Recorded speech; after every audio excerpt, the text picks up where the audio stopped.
Good morning, everybody. This is our first attempt. A lot of IT challenges, and I hope that we're gonna get through it all right. But anyway, welcome. We're happy to have all of our in-person folks and also our Zoom folks. If you can't hear me, please type something in the chat. We have a few people monitoring the chat. We don't have feedback right here, but we have other people monitoring chat that are in the room that can tell us how the sound is coming through. All right. Okay, let's get started. Hello, my name is Jeff Drury. I'm the Senior Director here at Choice Partners. Louder? Okay. Is it? Okay. Okay. Is that any better? Closer? Okay. Good. Okay, thank you. So first thing, a couple of housekeeping things we always talk about for the in-person folks. Please phone silence or whatever. If you have to take a phone call, please feel free to take a phone call, but walk outside. You need restrooms. They're right through these doors. You can go in or out the doors on the other side of the partition, just right across the hall. So feel free to get up, leave, whatever you want to do. And I just want to say it's great to see faces. It's great to see real people. I like all these other people, but it's good to see new people here visiting, saying hello. So this is an attempt to kind of do the hybrid presentation. We have what I think is a fun and informative day. Tell you a little bit about who we are, a little bit about purchasing cooperatives, a little bit about Choice Partners, the vision of HCDE, and kind of answer questions. We want, if you're in person, just raise your hand, blurt out any kind of questions you might have. If you're online, please put it in the chat. We have folks monitoring that, and then we'll discuss it. We'll repeat the question here and discuss it and answer it also. Okay. We've got people from California to Maine to, I think there was a Florida, New York, Arizona, obviously one or two in Texas. So we've got a lot of people on the live stream, on the Zoom. And so we've got, I think we have represented, I wrote it down, ISD, cities, counties, universities, colleges, charter schools, housing authorities, port authorities, council of governments, not-for-profit, and ESCs. So we've got just a wide range of everything. We're going to try and cover as much as we can as far as talking about general purchasing guidelines, procurement guidelines, things like that. One note also, everything that we're doing in this presentation, if you say, oh, that was great, but I'm the only one from my company here, we need to have it in-house. We will do that all day. If it's somewhere we travel physically, we'll come travel physically. If it's somewhere that you want a Zoom meeting, we'll be happy to do that. We've done a lot of those. We love doing those. Or if you want a little piece, you want just the jock piece, you just want the website navigation piece, you want the legal piece, whatever. We'll be happy to carve it up, little pieces, do a specific tailored presentation. We've done a lot of those. So please listen and try and learn and get some good information out of it, and hopefully you'll be smarter when you leave here. All right, so you've probably seen, there we go. I'm going to step out of the way. This is our Choice Partners staff. I would like to introduce everybody, but I think we started a few minutes late. So this is kind of the whole group and just a little bit about us. There are 19 full-time employees, I believe, in our group. We've got field reps also that are out there, consultants that will come out and work with vendors, members, go out and call on people. And especially for you Texas folks that are ISDs, TASBO and things like that, we've got 7 RTSBAs in our group, 3 CTSBOs, a CPA, and at Summer TASBO, we had another 6 working towards certification. So we are all trying to become more and more certified, more and more knowledgeable all day, every day about procurement guidelines in the government world. All right. So here's the agenda. We're going to try and wrap this up in the noon time, shortly thereafter. I'm going to try and stay within my 15 minutes, but these guys are going to have to, they always end up cutting me off. So I'm bad about that. Anyway, so we have welcome and introduction. I'm talking here at the beginning, and then we'll have go through some of the legal requirements, food and cafeteria, website navigation, and then talk about job order contracting, or JOC, at the end. Obviously, a lot of these are very general. These are pretty much contractor related, or a lot of procurement dealing with that. So that's not always everybody's interest level there, but we also have, we're offering CEUs for this. If you're asking about CEUs, let us know about that also. And then for the folks that are here in the room, we'll have lunch at the closing period. It's a little easier to do it that way versus breaking it up with the Zoom people all watching and trying to break up the presentation. All right. So I hope this is a review for a lot of people, but you never know who we're talking to. If you're brand new to the procurement industry, you're brand new to governmental purchasing, what exactly is cooperative purchasing? Well, basically, we'd like to draw this little triangle as far as the relationship between the three entities. And I know when Stephen talks about the JOC, he'll expand on this just a little bit more. But I'm going to go through it real quickly. We refer to the governmental entity as a member. They're a member of the cooperative. You're probably a member of a lot of different cooperatives. And so you will sign something called an interlocal agreement by and between your entity, a governmental entity, or we have not-for-profits also, by and between us. Choice Partners is a division of Harris County Department of Education. Our paychecks, we're all government employees. Our paychecks say Harris County Department of Education, just like it might say XYZ University or state of, or so-and-so ISD, city of, things like that. So we're all government employees, same thing, part of HCDE. So the interlocal is the government-to-government agreement, allowing the people call it piggyback or sharing of contracts. The awarded contract is what we award, typically a multi-award between Choice and the vendors. You've seen our vendor list. We'll talk a little bit more about them in a little bit as far as who they are, all the different areas. And then the actual business takes place between the member, you guys, sending an order to the vendors. There are a lot of different co-ops out there, and some get in the middle of it. Some, do have different reporting things or whatever. We basically say, we want to let you guys do business. Take care of your business, and then we get all the reporting and stuff on the backside, asking you guys to send in POs or information, and then the vendors to send in monthly reports. I'm just going to talk very briefly about the bottom part. I think Stephen will talk a little bit more about it pertaining to JOC. But we highly suggest and encourage, where appropriate, to have a separate service agreement by and between you guys and the vendor. Areas that it comes up in is a lot of the construction things, a lot of the construction documents specifically, and I don't even want to start that because that's another conversation, but where generally a lot of the technology contracts, they have those EULAs, EULA, end user license agreements, or they want to change the warranty, or they don't like this or whatever. I get these things all the time. We go back and forth on terms and conditions, a lot of these technology vendors, and my common response is sign a supplemental agreement, work with a supplemental agreement specifically with the people you're working with, and you guys can work out all the terms. Our contracts are not specific to every single vendor and every single warranty or licensing and things like that. So that's just a little tidbit on that.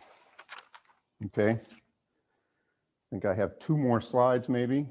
I mentioned HCDE a minute ago. What's HCDE? Well, there's a slide here, and then I'll have another one a little more descriptive, but it's Harris County Department of Education. Before you guys worked at ISDs, there was in the county of Harris County, number one, we're not Harris County. We're part of Harris County Department of Education, 2 separate entities. There's the county of Harris County and then HCDE. Back in the late 1800s, HCDE was the only Department of Education in Harris County. It has since kind of migrated. There's now 26 school districts in Harris County. And so HCDE, all the ISDs have kind of basically supplanted HCDE, and HCDE does a lot of other services, and we're one of them, the purchasing corps. Oh, okay.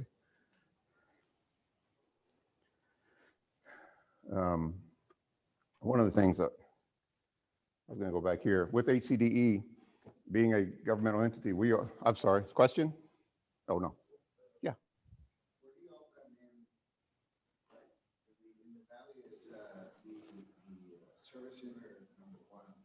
ESC1. We're not. There's ESC4 here in Houston. There are a lot of things that the ESC does that we do. There are a lot of things that we do that they don't do. You know, therapy services, we have records management. There's a lot of different things. That'll be the next slide. If you give me about 2 minutes and you kind of compare a little bit. But one of the things is, as a governmental entity, is that we're always getting audited by the state, things like that. And guess who's also part of the audit every year? Choice Partners, we're part of HCDE.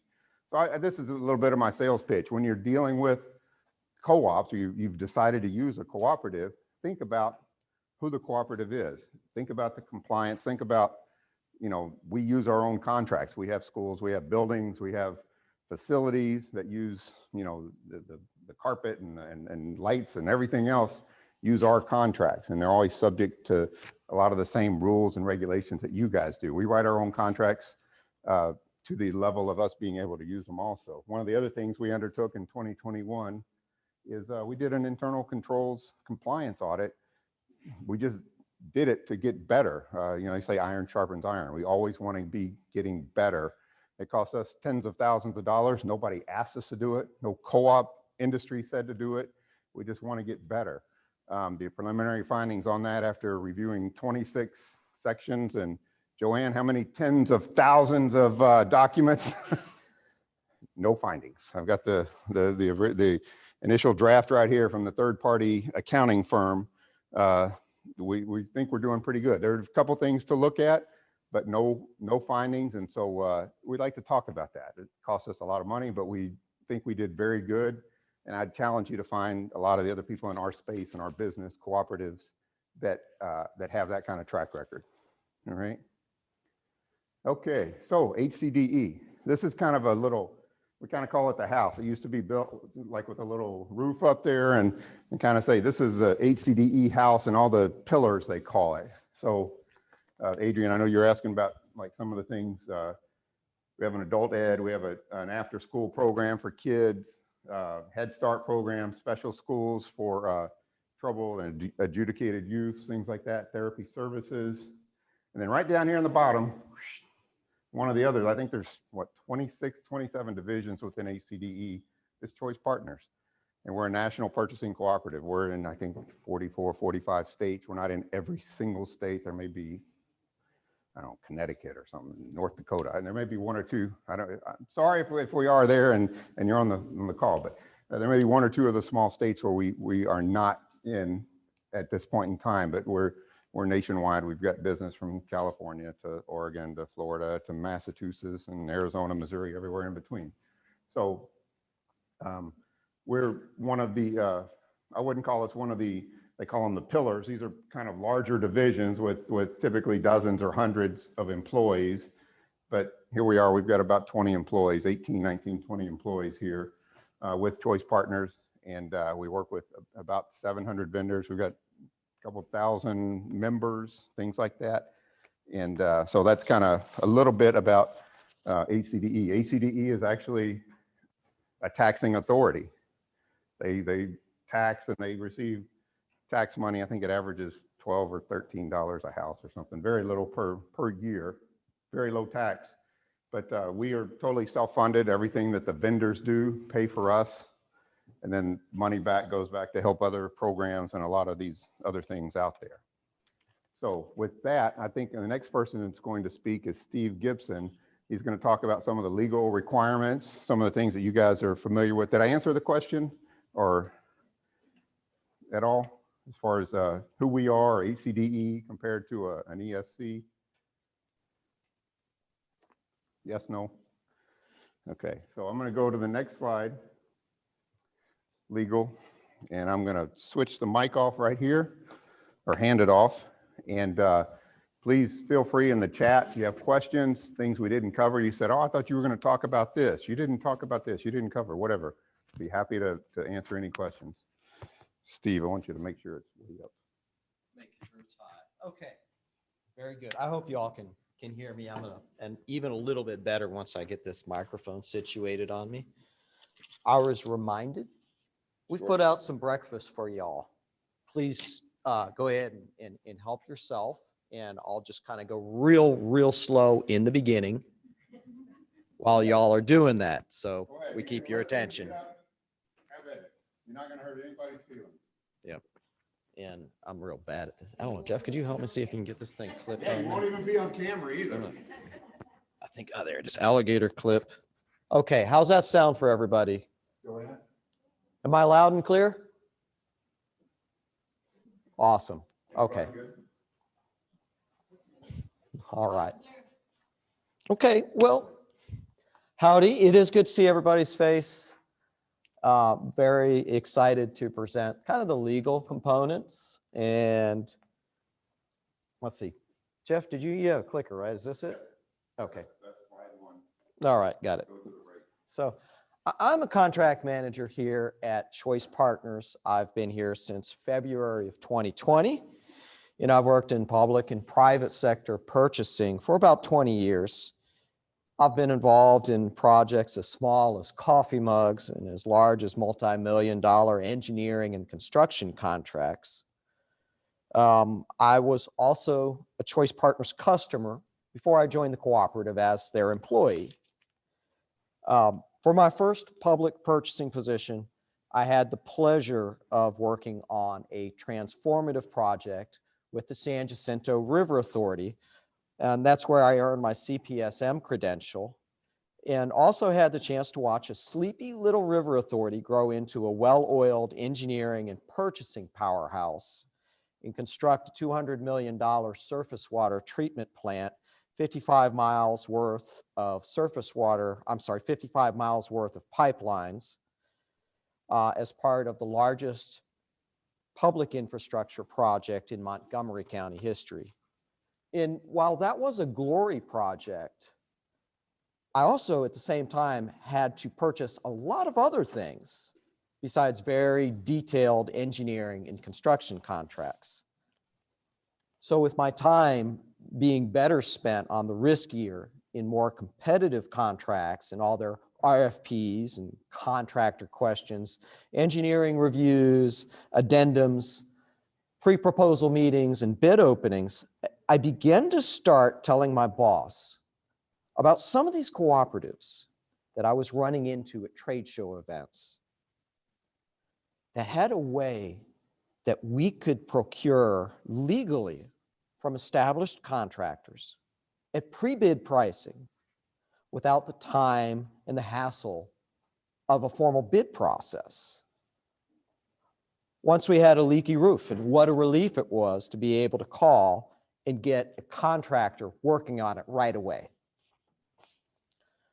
We have a show of hands real quick, and before COVID, how many of y'all have run into Joanne or Christy and Steven at a trade show and picked up a contract list? Yeah, okay, very good. I always want to speak to the need, so I try to put myself in my customer's shoes. How many of y'all have minor procurements that take way more time and effort than the money says they should? Yeah, okay. My goal today is to brief you on the legal side of the contract and how that covers your agency's needs. Specifically, I want to talk about one, our operating laws that govern why we can operate as a cooperative. Two, the primary laws to which our contracts must operate by. And three, the steps that we follow to ensure that we work within those laws to achieve fair and open competition and an effective contract which you both understand and have confidence to recommend. Show of hands, please. How many of y'all have stakeholders who know more about the best solution before you do? All right, one more. Show of hands, how many of y'all have stakeholders who know the best legal solution before you do? There are much fewer, right? Sometimes we can help. Our operating law, one of them is Local Government Code 7091. Looks like I need to move forward. Third box on this screen. Interlocal contracts. A local government may contract or agree with another local government to perform governmental functions and services. Also, a little bit further up, Local Government Code 271, a local government that purchases goods and services under this subchapter, which is cooperative purchasing, satisfies any state law requiring the local government seek competitive bids for the purchase of goods and services. So how many folks think it's a great idea to reinvent the wheel? All right. There are those purchases that are in your best interest to bid out every time. And we don't deny that. But there are also those where you just do not have enough leverage, or you don't have the right connections to get a good price, or maybe bidding it out costs more time and effort than the projected savings that you're going to earn from that contract. So we have an interlocal agreement, which Jeff talked about, which is possible under Government Code 791 and Local Government Code 271, which lets the savings of time and money generated by our contracting process be extended to you. And there are cases where this makes good sense. In these cases, cooperative contracts can be the right tool for the right task. Show of hands, how many of y'all are charged with federal funds? Yes, quite a few of y'all. There are critical provisions that you will want to know are adhered to, and this is why our RFP and our contract documents. You will find references to federal codes such as the Education Department General Administrative Regulations, the EDGARs, and 2 CFR Part 200. These will cover methods of procurement, contract cost, type and price, small and minority businesses, and many other contract terms. Now, since our customer base has so many educational entities, we've also incorporated those codes into our contract, specifically Chapter 44 of the Education Code, School Finance and Fiscal Management. This governs purchasing contracts, budgets, and all purchasing except for construction. Texas Education Code 51.9335, acquisition of goods and services, which allows institutions of higher education to acquire goods and services at the best value to the institution and tells them what's appropriate for them to do that. Texas Government Code 2269 governs construction procurement for all Texas government except for higher education and specifies the procurement methods which are okay to do exactly for everybody but colleges and universities. So the Choice Partners contracts also adhere to the many requirements for student nutrition contracts published by the United States Department of Agriculture and the Texas Department of Agriculture. Choice Partners contracts are designed to adhere to the most stringent of all these laws, local laws, state laws, federal laws, common grant funding provisions, and basic best practices for public sector purchasing or contracting. These ensure free and open competition. They avoid bid rigging or collusion. They also provide for impartial contractor evaluation and selection. So that's 1 and 2. Before working with a cooperative, you should definitely ensure that the cooperative has a procurement process that protects your entity as much as possible. So let's briefly run through our processes and steps when we are going to award a contract. Many of these may be similar to your own. So before we advertise an RFP, we will produce an independent estimate. We will advertise in 2 consecutive weeks. We will hold a pre-proposal conference and encourage potential respondents to attend. We require in our documents a certified 1295 form, a conflict of interest questionnaire, a W-9, a questionnaire regarding minority and women-owned businesses, small business entities, and hub enterprises, SB9 forms for school safety, certifications on felony convictions, and that the proposer is not colluded, as well as a long list of clauses that must be agreed to for EDGAR compliance. We will leave the bid on the street for sufficient time, at least 2 weeks, but generally closer to 1 month. We will publicly open the proposals and read the names of the proposers aloud. We will vet pricing, negotiate the details, and have the proposal evaluated and scored. We will conduct a cost-price analysis. Finally, we will prepare an evaluation summary and a board recommendation before we finally recommend that contract for approval at a monthly board meeting. Lastly, I do want to encourage you today to reach into the bag and pull out your awarded contracts list. And before the end of this meeting, I want you to scroll down and look through these items. This was my go-to when I was in public procurement. This was a great resource for me. It's organized by contract first and by vendor. It's very easy to find the contract you need in any of these categories: food, technology, commodities, services, and construction.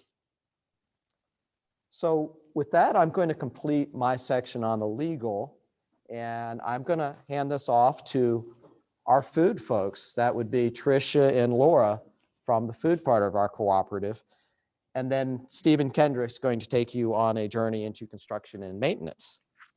So thank Mr. Adrian.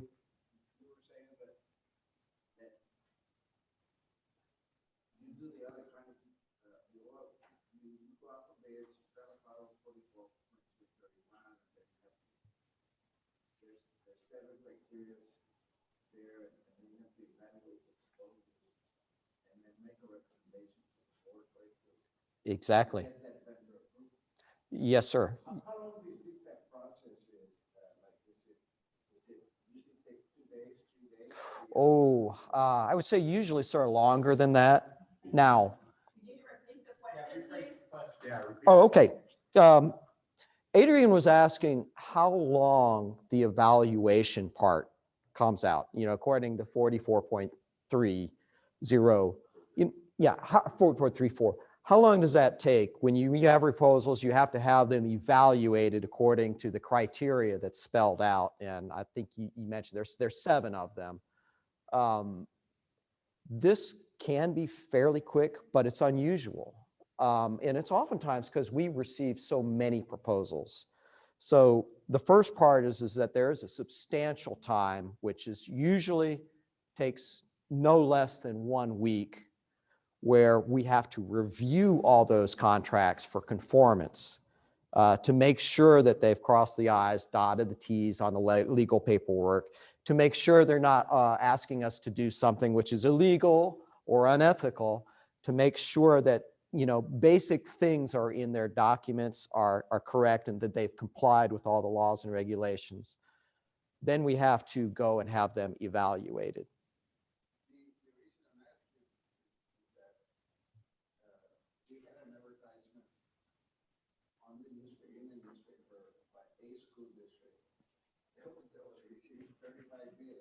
Mm-hmm. And I don't know who attended this. I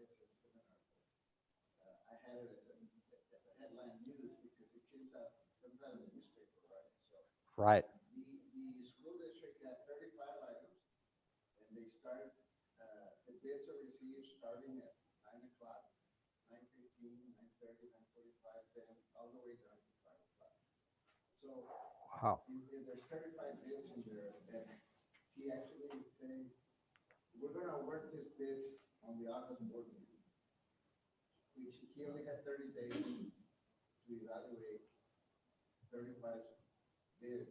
And of course, like you say, each bid might receive 5 vendors, or some may receive 15 vendors. They could receive over 100. And so how are you going to evaluate each vendor? And he's going to Monday, and, how can, a partial answer that I got was, well, he's using e-bidding, Well, that will certainly help. like IMWave, or what's the other one? Adrian is speaking about a purchasing director, I guess, who had, what's that? If you can jump in and help. Okay, so the deal is whether you get one proposal or multiple proposals, the process is the same, okay? If it's a construction contract, it has to be evaluated within 45 days. That's in contract. It doesn't matter if 35 responses, 100 responses. The e-bidding system does help because it consolidates a lot of data into tables where you can see them all side by side without having to do all that manual work yourself. And we use an e-bidding system as well, and it does that. But there is a labor-intensive piece on the contract manager, such as getting those references. And so they just basically, they have to do excellent planning with that timeline. You know, they monitor how many responses have been submitted. We don't unseal them until our close time and date, right? Which is typically 2 o'clock. But once they unseal it, they got to start firing off those references and start getting that back. That's probably what takes them the most time. The evaluators can typically knock it out, the evaluation anywhere between like 1 and 4 days, depending on the number of responses. I know we've had a technology bid where we had over 100 responses. We've had jock bids where we had 40, I don't know, somewhere around 45 responses. And those are a lot more labor intensive in the review process. And so it goes back to our processes and procedures. We plan it out, we throw that timeline in there. The e-bid system does help. And we jump on those references as soon as we can. And that allows us to turn it around quickly. Mhm. Go ahead. Basically, I asked that question just to see the length of time it takes. Not that I wanted to say something critical about Sure. the school district that did it. Yep. The issue here is that it does take It does take time. to Yes. to evaluate each bid, make sure they all follow the rules. Yes, no, it's very, perfect. Yeah, so it's very labor intensive, right? Because you really need to be able to justify it, especially for people that deal with child nutrition. I believe we have several people online. And I'm sure that everyone is acutely aware of the audits going on right now.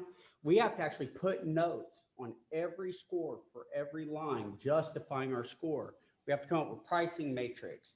I mean, we have to methodically come up with a way to allot a score to each one of those criteria so that it makes sense and those auditors can understand how we got to that number. So it is time consuming. We're very meticulous in the way that we do this. And it is very time consuming. Okay. Thank you, everyone. Really appreciate it. Tricia, Laura? I'm just gonna hold it. Yep. Is this yours? I'm going to. Good morning, everybody. My name is Tricia Presticomo, and I'm assistant director here, and I handle all the food, cafeteria related contracts. I don't think there's really but anybody here on the food side in attendance in person, but I know there's some online. I used to work here years ago when it was the Gulf Coast Food Co-op, and then I left and I was at Cy-Fair ISD for about 5 years, and I've been back here for 8. So I have quite a bit of experience on child nutrition side. I also want to introduce, this is Laura Spray. I want everybody to kind of be familiar with her. She is our contract manager for Choice Partners. So if you ever need anything or have questions, feel free to contact either one of us. We also have a couple of new employees. Emily, she's in the back, but so you can't see her, but she's new, hasn't even been here a year. And then we have Melissa, and she's not here today. She's on vacation. But so we actually have 4 staff members with on the food side. So we're just going to go over a couple of things. I would just want to run through some stuff on child nutrition. One, I wanted to talk about Stephen kind of brought it up a little bit about TDA. For those of you, TDA is, oh, yeah, I can't do clicking. There you go, sorry. Anyways, TDA has finally, they talked about this years ago, but now they're finally doing it.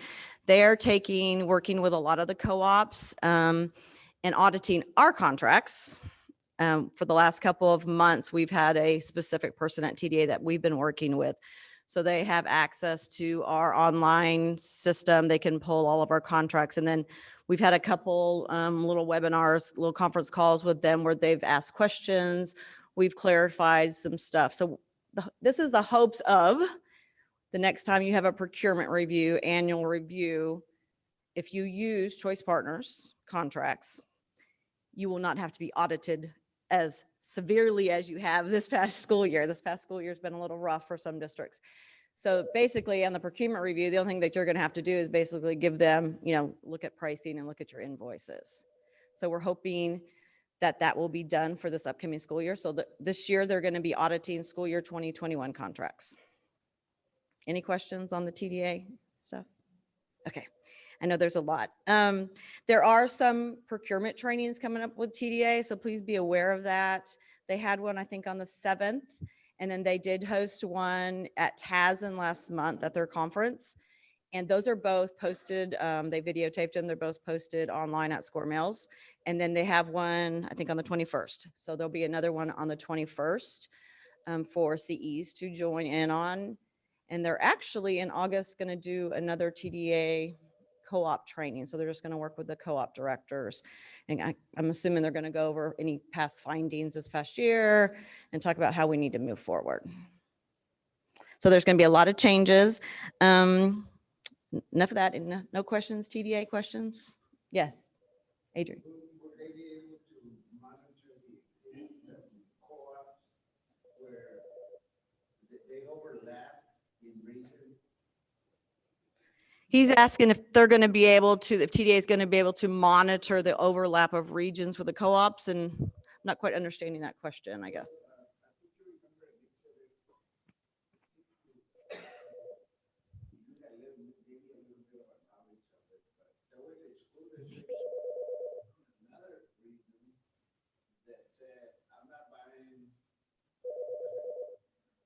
Okay. He's given us an example. Right, we have Labatt. The other region at Labatt, and Labatt said, well, I'm gonna sell you each paddock for $1 out of the co-op. Call another co-op in the Houston area, they say, well, or San Antonio. They say, Labatt, how much would you give me your paddock? I said, well, so here's the same company. Is that allowable? Cross over to other food service cooperative, and that school district say, why am I paying $1 over here? I can go to Houston and pay 90 cents. Right. Do y'all tell Labatt you should be doing that? Okay, he's basically asking about co-op or members of co-ops purchasing some of the same items from different co-op contracts. So like example, somebody maybe from our co-op buying a certain item from Labatt and then maybe getting a better price from Labatt at another co-op, right, in another region. So what we do here, and I think most of the co-ops do it as well. Every spring we send out, we call it a participation agreement. So basically what it does is it lists all of the food cafeteria related contracts, and any of our food members, child nutrition members, they have to complete that form. Okay. So what they're doing is they're selecting which one of our contracts that they want to use for the upcoming school year. Then we end up relaying that to those vendors. But this past year during audits, this is the first time that TDA actually asked for those participation agreements. So when they're doing audits, they're looking at, okay, they're looking at the CE and saying, who did you sign up for groceries? Who did you sign up for dairy?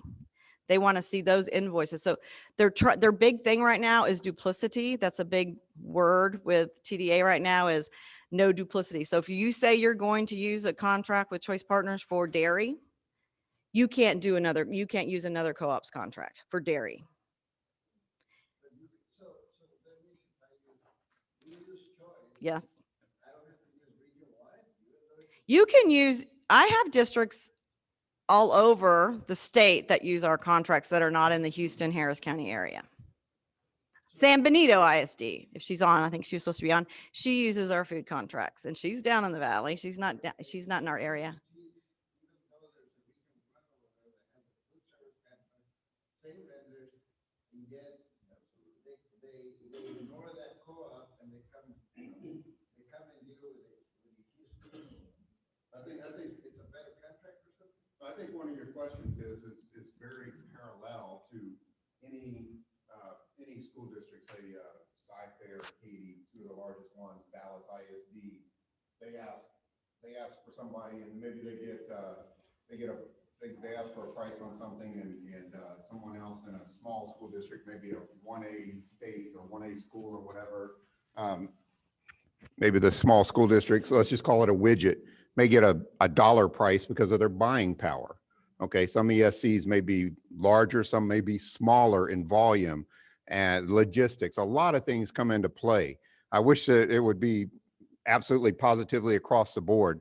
But one thing you've got to understand is there's probably 41 cooperatives operating in the state of Texas, which includes a lot of the ESCs have their own cooperatives, of which there's 20. I'm just saying that for a lot of people that may not know. But additionally, there's another 20 or so co-ops. Some are not for profit, some are for profit, some are part of governmental entities. A whole bunch of them are from out of state. And so, yeah, they're deals and levels negotiated all day, every day with one vendor and 5 different co-ops, or, we fight that all the time. People say, I have a direct contract with XYZ company. I can get it for $1. And how come they're giving it to you for 90 cents on your contract? Well, maybe your district or your city or county or whatever may be able to buy, I'm just making up numbers, 1,000. Well, this contract, we're typically selling 10 or 15 or 20,000. Okay, that's going to basically dictate the price level. Volume dictates price level a whole lot of the time. So that's probably, I think, the sensitivity of what you're seeing as far as the variation in price levels that are being given out by the same company. It happens all day, every day. And I know, like Tricia was saying, we've got, we're in virtually every state. Most of the co-ops that we deal with are in virtually every state. And it's really funny. We see a lot of these ESCs that have their own purchasing cooperative that venture outside of their quote unquote territory also. So it goes both ways, and it happens all the time. I can name examples of probably half the ESCs that are the co-ops that are based in an ESC in Texas that are all over the place. I mean, Region 8, same thing. They're about like us. They're big. Region 8 ESC tips, and they're huge. So it's out there. What you're saying is you will not put conditions to the back that say, look, you're my vendor. If you're my vendor, so you cannot go outside my area and go sell to another school district, another co-op, then I'm gonna kick you out of my co-op. There's nothing protected as far as that area. It's So, not, so you only have vendors that you have under your contract, yet they turn around and they'll, because they also belong to another co-op and they'll sell to another, a school district here in Harris County. all day, yes. Yeah, Adrian was just asking about how, like, I know we keep throwing Labatt out there, but like, if Labatt could, like, tell, like, if they wanted to sell to somebody else, that we could not kick them out of the co-op, but not let them use our contract anymore. And every co-op, food co-op that I know has districts that is outside of their region area. People are they make a lot of changes. I mean, we just had a district from Dallas that just jumped on. So I think a lot of it is who they're comfortable with can be two apart. There's been some instances where it's, maybe the child nutrition director does not get along with the co-op coordinator, or maybe they don't see eye to eye, or Example, our produce. We have a produce contract. Our produce is firm pricing for 6 months. Other co-ops don't do that, or they don't have a firm pricing contract. It may fluctuate per month or every 2 weeks or something. A lot of districts like that about our produce contract because they don't have to keep up to date with the fluctuating of the produce pricing. So, and then I have a bunch of Dallas area schools that use our brother's produce contract because we have fairly good pricing. And I think our pricing is better than some of the Dallas area pricing. But like dairy, for example, down in the valley, dairy's going to have much better pricing on dairy than we do because of where the actual fluid milk comes from. And that's just, there's nothing you can do about that. So, so it just depends, when things change, I usually, for dairy example, I'll contact our dairy vendor and say, hey, this district would like to jump on our contract. Are you able to service them? Can they get Choice Partners pricing? It's always we both have to agree to it, right? It's not like I'm going to tell Borden's, no, you have to do this. They have to be able to do it and want to work with the school. Does that answer your questions, Adrian? To an extent, I thought it was a good end. Okay, well, you let me know and you can talk to me afterwards. Yes, I'll move on. Well, I only have a couple of other things. One, I wanted to just remind everybody, I sent a save the date out last week and a while ago, but we're going to go in person. We have our annual food and product show, and it's going to be October 6th and 7th. So the food show is the 6th. The product show is the 7th. And they're both going to be at Humble Civic Center in person. We do a kind of, I've always called it the Directors Appreciation Dinner. So it's just basically our gold sponsors, our vendors host a dinner, and it's just a way of us to say thank you for all the hard work of the school districts. And it'll be the night before. And normally we'll send an invitation out as it gets closer. We're kind of doing a 1950s sock hop diner theme, so it'll be fun. I'm trying to think of anything. Oh, and we are going to, at least on the food show, we're going to do a procurement training that morning, more on the whole TDA, yes and no's and that kind of stuff. So you'll get to register for that when we send that out. So if you're interested in that, then look for that or ask one of us, okay? Any questions on any of my stuff? Okay. No questions, Joanne? Adrian? Yes, Adrian. You're fine. Mr. Gurley mentioned that there's maybe 80 co-ops here in the state of Texas, and it could be Region 1, Region 4, Harris County, all that. But Maybe you need to get closer to him so you don't have to repeat these questions. Would you like to speak on that microphone? but the most important one here is the restaurant co-ops. The restaurant Will co-ops. you all be able to do restaurant co-ops? What I'm trying to say is menus that the restaurants put out daily, weekly, and the vendors can actually bid on a menu instead of the way it's done now, like you all do the milk only, tortillas only, Yeah. Actual food only, and the other ones. But because I had to bid out a restaurant style of menu. Oh, we've never done that, and it's probably not something we would do that I'm aware of. Remember, co-ops are kind of broad, right? We're trying to get, Yeah, I had to do my own bid. we try to get on, we, like Jeff was saying earlier, we have charter schools, private schools, counties, ISDs, all these different entities that are on. And so most of the, the contracts we do are kind of broad to get a bunch of different vendors to respond. We can talk. We can talk later. Okay, great. Great question. So Laura was just going to do I wanted her to go over real quick on the website, because the website for the food side is a little different. It basically goes through, it's where you need to have access to it, especially if you're getting a procurement review or annual review, because all of our documents, everything that you're going to need are on the food members dashboard. Okay. So she's just going to run through it real quick.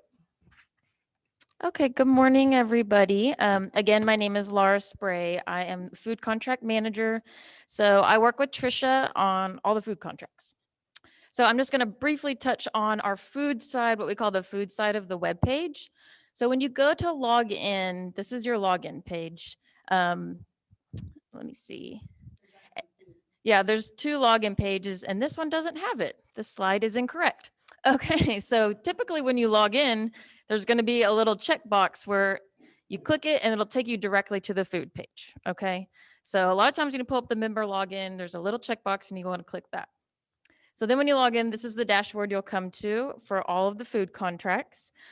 We have all these little buttons, red tabs down at the bottom, and this is going to take you to all your important information for the food contracts.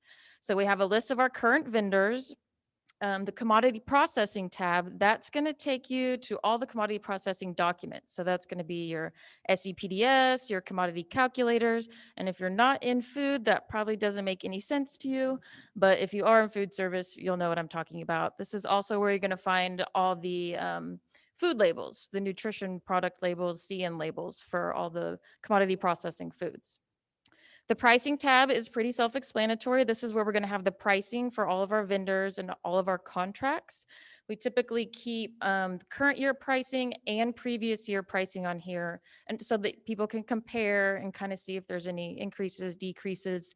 This is also where we're going to keep all our price increase justification letters. So anytime a vendor submits renewal pricing and the prices go up, especially if there's significant increases, we require them to have justification for that. And so we'll keep those documents in the pricing tab as well. The inactive contract due diligence tab. This is where we keep our due diligence files for any contracts that have expired. And the reason we do this is because our audits are on previous years, previous school years. So for instance, this year, it's 2021 school year, but all the audits were being done on school year 1920 contracts. So sometimes audits are being done on contracts that have expired. So this is where we keep all of those documents. So if you're getting audited this year on your dairy contract from school year 2021, this is where you're going to find that due diligence file because that contract is brand new coming up for school year 21-22. So that's just an example. There's several other contracts that are brand new for school year 21-22. So their due diligence files are going to be in that inactive contract due diligence tab. The resources tab is just pretty much links to a lot of great resources like Square Meals website, ICN website, and some other things like that that are helpful resources for school nutrition departments. Child nutrition labels, this is where we put all of the nutrition product labels, and not just for commodity processing, but for a lot of our products. So like ice cream products and anything that's on our contracts that has a food label will be in there, except for products from the commercial distributors, which is Labatt and Gordon Food Service. They just have way too many products and they have their own labels on their websites. So we don't keep track of all of that. The procurement annual review tab, this is where you're going to find the due diligence files for all the current contracts. So all the documents that you need for your audits and for your procurement reviews will be in the procurement annual review tab for current contracts. And then the Buy American provision, this is where we've uploaded all of our Buy American documents just to keep them handy for all of our contracts. So all of our food service contracts, we have them a Buy American requirement, except for equipment because it's not required. Equipment and chemicals don't have to meet the Buy American guidelines for food and nutrition.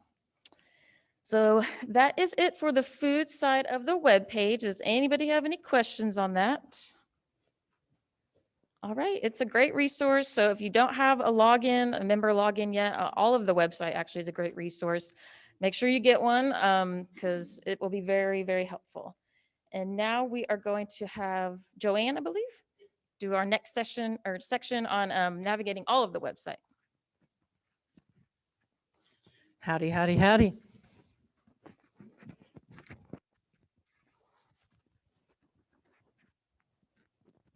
For anybody that doesn't know me, I'm that 1-800 voice you all always get to visit whenever you call that 1-800 line. I always tell you, use me, but don't abuse me.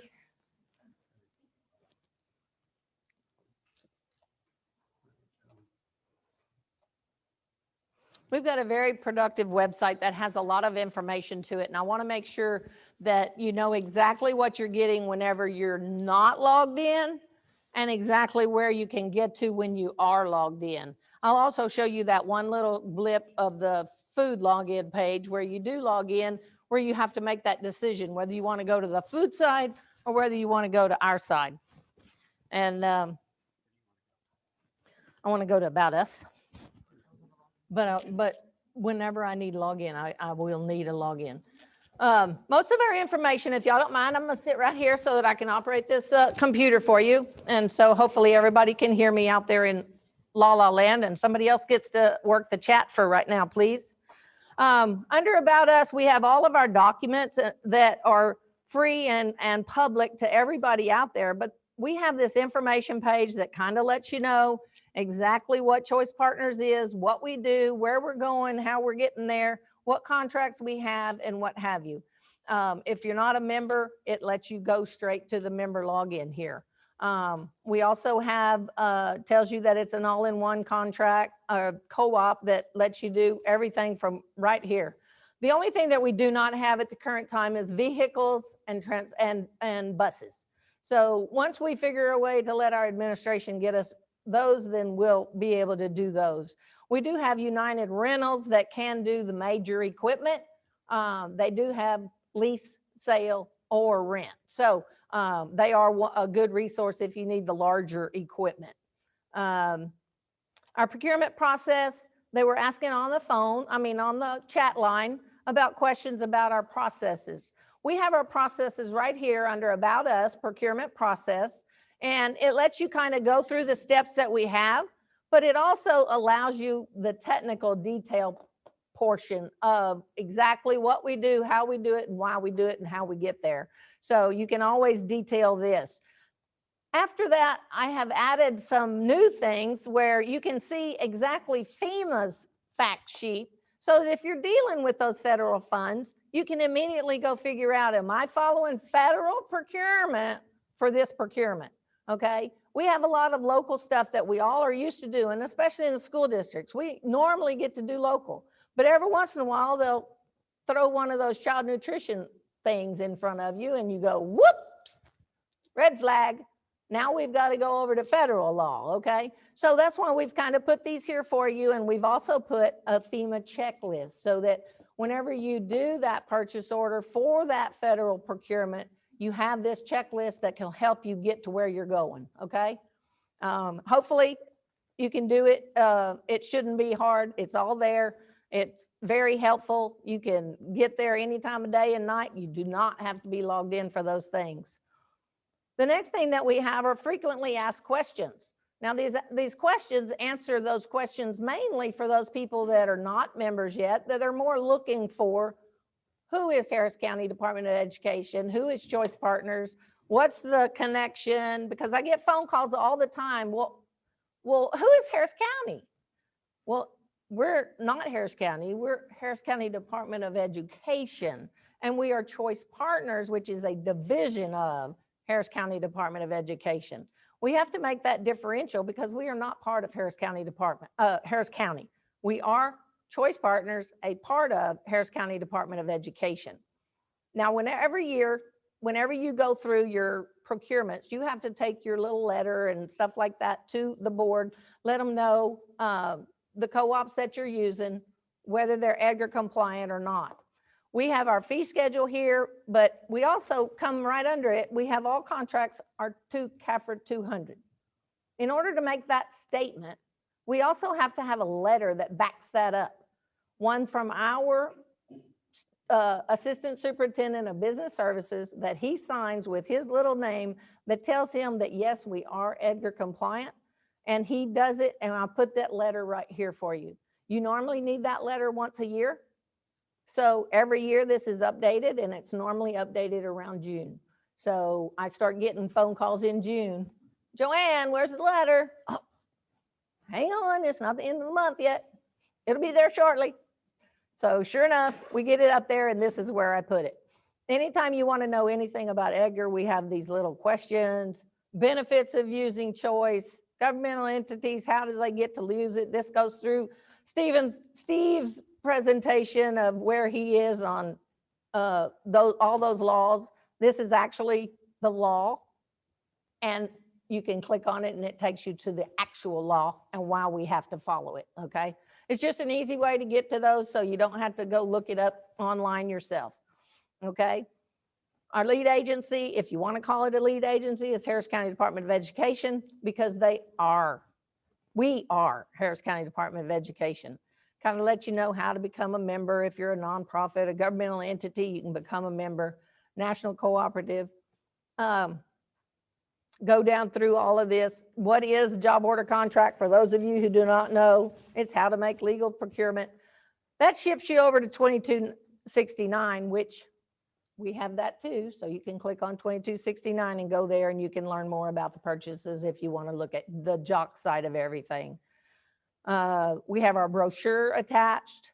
So if you want to see something, our advertisements or whatever, this is where the chat line was very active on wanting to know, where do we send our POs? You send your POs to eCatalog at hcde-texas.org, or if you can't remember that, it goes to eCatalog at choicepartners.org. Remember, it's always .org, it's not .com. Okay, so that's where you send your purchase orders. We ask that you send a copy of your purchase order, but you don't have to send that copy of that purchase order. It's a confirmation copy only. So if you're not going to send us the copy of the PO, we would like a monthly reporting of all vendors that received monies or requisitions or POs from you to ship that to us. A lot of people, I'll just throw it out there, Houston ISD, they've got a major list, okay? So they don't want to be sending me every PO. So at the end of the month, they just run an Excel report, ship it to us, and then boom, we've got it. You don't have to do that daily sending of the POs if you don't want to, but we need to know what's there. Because if somebody's using you that we don't know about and you think you're using a specific contract, we can't help you. We can't help you stay compliant if we don't know it, okay? So if we know the PO, then we can look at it. We can make a judgment, a quick little judgment of, oh, wait a minute, they're using this for the wrong reasons. Let me get in contact with them. Or, oh, wow, okay, that's great. They're using that vendor. So, you know, it just helps you so that we can keep you compliant. We do a SAMS check on everybody before we award or re-award their contract. So that's just letting you know that we do run that debarment. And this is the big one. Number 20, the due diligence folder. This tells you exactly what is in that due diligence folder, but it also tells you that when something is missing, you need to call me and ask me so that I can get it put on there, okay? Lots of times, like the renewal documents, right now with COVID and whatever, they got a little behind. So being behind, it's okay.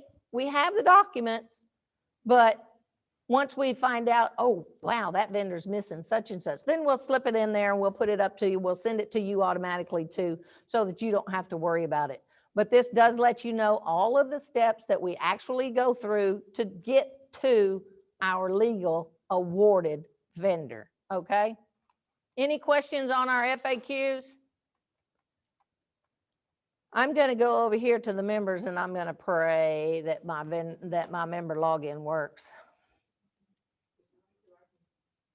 Yes, if this doesn't work.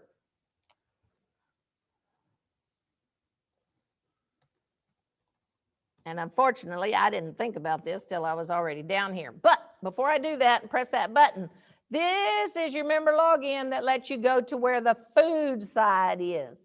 If you click this button, it'll take you over to that food side and food side only, okay? Now, it kind of will allow you to flip-flop, but you might have to log out of the food side, log back in to get over to our side.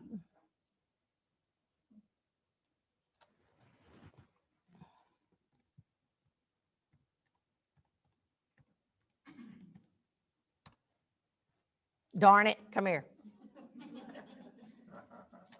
Well, you know how you get so dependent on automatic logins? Well, guess what? The one in my phone is not current to the one that the website sees. How come you can't set it to always keep me logged in? So I don't have to log in every time I open up that tab. Because my web guy thinks that's not very secure. So if somebody gets into your computer while you're not watching, boom, then, There's only 3 of us. We all have our own. well, no, they're talking about that guy in the space that we never see that's out there. Okay.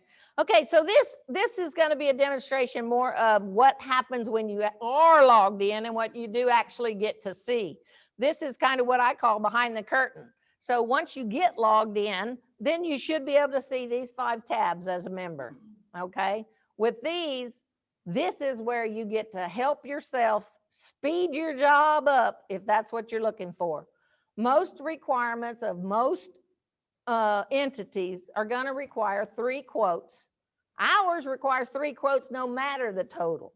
Most of y'all get to do 1 quote for a micro purchase, which may be 10,000 in your division, maybe 50. It just depends on what y'all do with your school board, what they allow. Maybe it's 2,500, whatever it might be. But get a quote will help you get to all those vendors. What's wrong? It's thinking. There we go. So once you get a quote, once you get to the get a quote screen, the hard part on this one is to know your contract title. So what am I looking for? Am I looking for a specific vendor? Do I have a specific vendor in mind? Or am I looking for a specific contract? An easy way to cheat is to look at your vendors.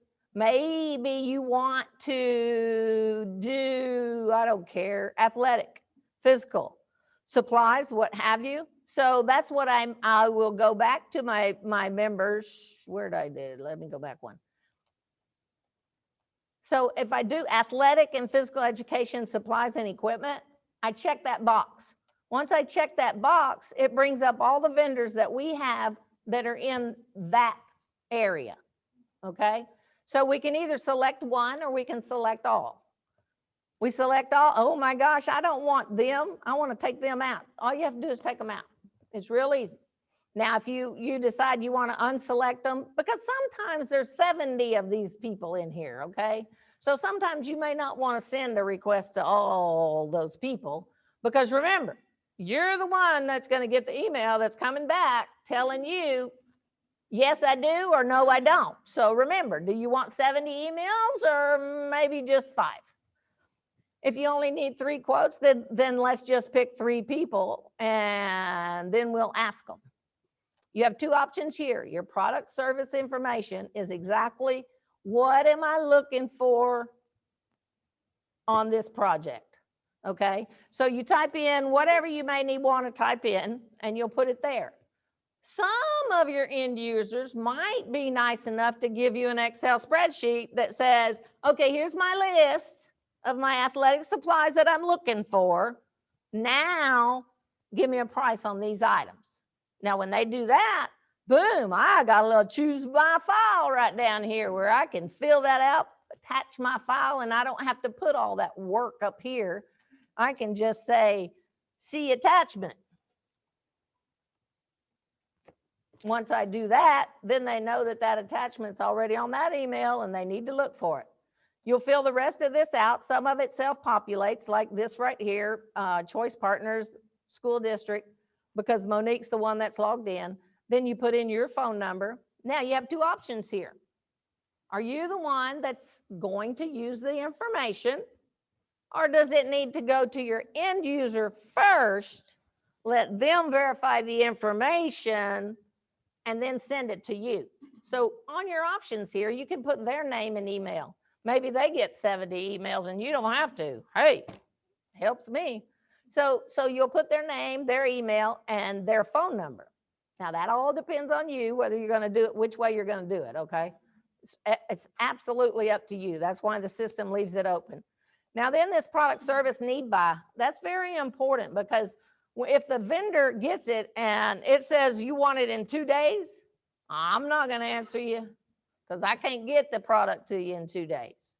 But if you need it in a month or 3 weeks or whatever your timeline is, put that need by date down there and then they know whether they can physically meet that requirement or not.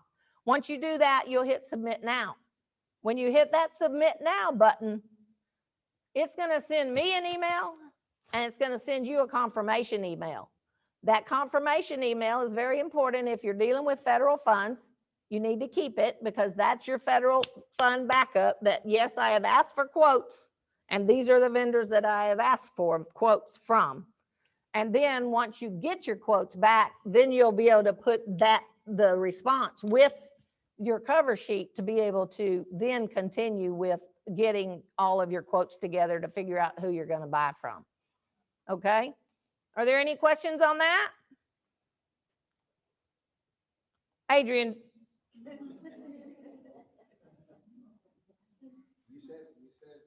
said federal. I said federal funds.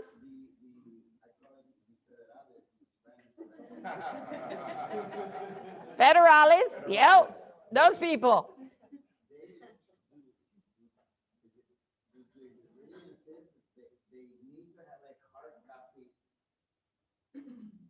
Well, it may not be a hard copy. You may not necessarily need a hard copy, but you do need an e-copy of it so that you can print it out if you do get audited. It depends on how they do their audit files. I mean, you're going to need it for your audit file. Now, whether you're going to keep that in paper as old-fashioned or whether you're going to keep it as current fashion and keep it in an e-copy. You just have to be organized if you do it that way. Yeah. Whether it's a hard copy, you scan it in, or you have it in an e-copy, they have a portal they want everybody to use. One way you get to print later and the other, I mean, you print now and print later, or you just send a file and save it. Okay. Then we can move over here to current vendors. I'm trying to hurry, Stephen. Whenever you get over here to current contracts, you can look up contracts. If you know your vendor that you're looking for, you can type their vendor name over here in the search. If you're looking for a specific type of contract, maybe you're looking for facility services, food, or Plano services, supplies, or technology. Depending on what you're looking for, you can narrow it down by picking a subject. Once you pick a subject, then it narrows it down to the people that are in that category, okay? So once you do that, you can either search this way or not. Maybe you know the contract number. You can search by the contract number. Maybe you know something about it. If you want to search by vendors, you can search by vendors.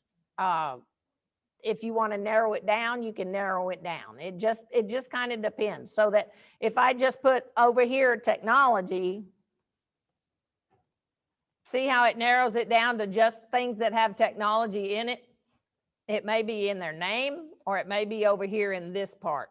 So depending on technology, it'll narrow it down that way. So maybe you don't know the complete vendor name or something, but you know the category. Then you can look it up that way. So whenever you get to where you're going, you've got two options. You can click on the contract. If you click on the contract name, what's going to happen, I hope, is all of the contracts under that title will come up for you and show you who the vendors are. I hope. There we go.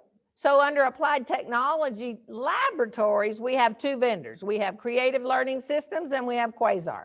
So then that'll help you on your get a quote. Well, I need more than 2 people, so I don't want to pick just that title if I need 3, right?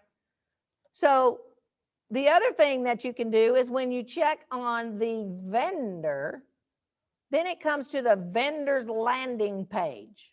Now, this vendor landing page is an easy print info sheet so that if you need just that information, so that it gives you the beginning dates of the contract, the ending dates of the contract, or how many renewals may be available. Renewals at this time on this one, this particular vendor with QZAB projects will die February the 27th of 2022 because there's 0 renewal options. Now, we put that 0 renewal options there for you so that you know whether that contract's going to be alive or not after that date. Okay, when it's 0, that contract is gone. It is dead. There is no way for us to extend that contract with that vendor. Okay, now the way for you to protect yourself, make sure the PO is written prior to that date. Our contracts all have survivability clause in them so that once they get to that date, if you have written your POs in front of that or your contracts with that vendor in front of that, then you are good to go. It just has to be prior to that deadline date. Okay? Any questions on that? We come on down, it tells you who your contract manager is from Choice Partners, or who to go to the website and contact over on Education Galaxy. It gives us a salesperson at Education Galaxy so that we can call him direct and speak to him knowledgeably about Choice Partners. If you just go into the website, you may not get someone, depending on the size of the company, that does or does not know about the Choice Partners Cooperative. Okay, so that's why we always want you to use the sales information that's over here and talk to them first, and then maybe they can relay to your salesperson if it's not this same person that you want to use a Choice Partners contract. Okay, it tells you what product or service is approved for, so you don't want to go use this one for construction. Tells you how to place the order, pricing, status, whether they're meebie weebies or hubs or whatever, right there for you so you can figure that out. But it also tells you to go to the download button, which gives you all those due diligence files that I told you. Now, this is coming in a zip file, so make sure your computer is prepared for a zip file. And if it is, you can open it up and you can tell all these documents are sitting there. Now, these are items that I do not want to have to email. If somebody requires certain documents from me or the contract manager on specific vendors, we're not going to send them to you unless it's only a single file. I hate clicks on emails these days because I got one the other day from City of Keller. It looked legit to anybody other than me. I said, this one isn't legit, because they're asking for something that they have never asked for in the history of them being a city. I guarantee it. So sure enough, 4 hours later, my email was hacked this morning. Don't hit on that link. Blah, blah, blah. And I said, fine, I didn't. So if you're dealing with me, I'm going to very rarely send you a actual file to open. Now, if it's on my website and I send you that notice, that's the monthly notice that tells you I've updated my vendors on the list. Here's where you can go find it. And that link actually goes to the website, tells you to log in, and then you can get those files. Okay. I hate to send that file through the mail though, because I don't want it to be hijacked. I am so afraid of hijack. So I'll send you a file if you insist on it, but please don't let it be a complete zip file because it probably won't go through our email. Okay, any questions on that? So when I send you that monthly notice that lets you know new contracts have been listed, it'll make you log in, but it'll also go to this contract list. I have 2 of them here. You'll be able to see the PDF version of all of those awarded contracts that Stephen told you need. And it also gives you in Excel so that you can file, sort, however you want to do it on a monthly basis. It also tells you which ones are EDGAR compliant and which ones are TDA compliant. Our food contracts are all TDA compliant. All of our other contracts are all EDGAR compliant. 2 CAFR 200 compliant. Okay? Oh, I already did that one. This one takes you over to that food page where you see this girl. I don't know who she might be, but I think y'all met her a minute ago or whatever. But that's the only way to get from the food from the login. But you can get to the food as long as you're logged in. You just have to do it on this drop down on this side. The last thing that we get to cover is the supply catalog. Supply catalog, oh my goodness, we are having a interruption in the supply catalog today because for whatever reason it's acting up. So because it's acting up, we've turned it off. You can't do much of anything until we get this restored. So for anybody out there that wants to use the supply catalog, your orders are messing up. You may have three lines that are perfect, and then you'll have 2-3 lines that are all messed up. Some manufacturer number is the same as this manufacturer number, and you ordered the wrong size scissors because the manufacturer, I don't know what happened. We're fixing it now. You can't do anything right now, but as soon as we get it fixed, it should be back up. We're having to apologize to everybody because we didn't realize it was happening until Friday. Once we figured it out on Friday, we immediately began trying to fix it. And so now we've just turned it off until we finally do get it fixed.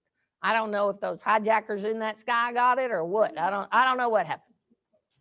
But normally I could discuss the supply catalog with you. So if you have any questions on supply catalog, Christy is our manager on that. She'll be able to help you with anything. If you have any orders that you need questions on, Arlita or Christy, either one can do it. Any name that I mention is followed by @choicepartners.org. It's real simple. So if you need to talk to Christy, it's @choicepartners.org, Joanne @choicepartners.org, or you can always come down here. Oh, I hadn't finished this. You can always come down here to contact us, and we're all listed right here.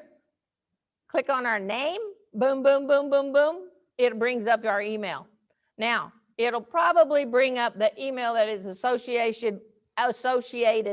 Oh, I don't have my account on this one. Sorry, I can't add it.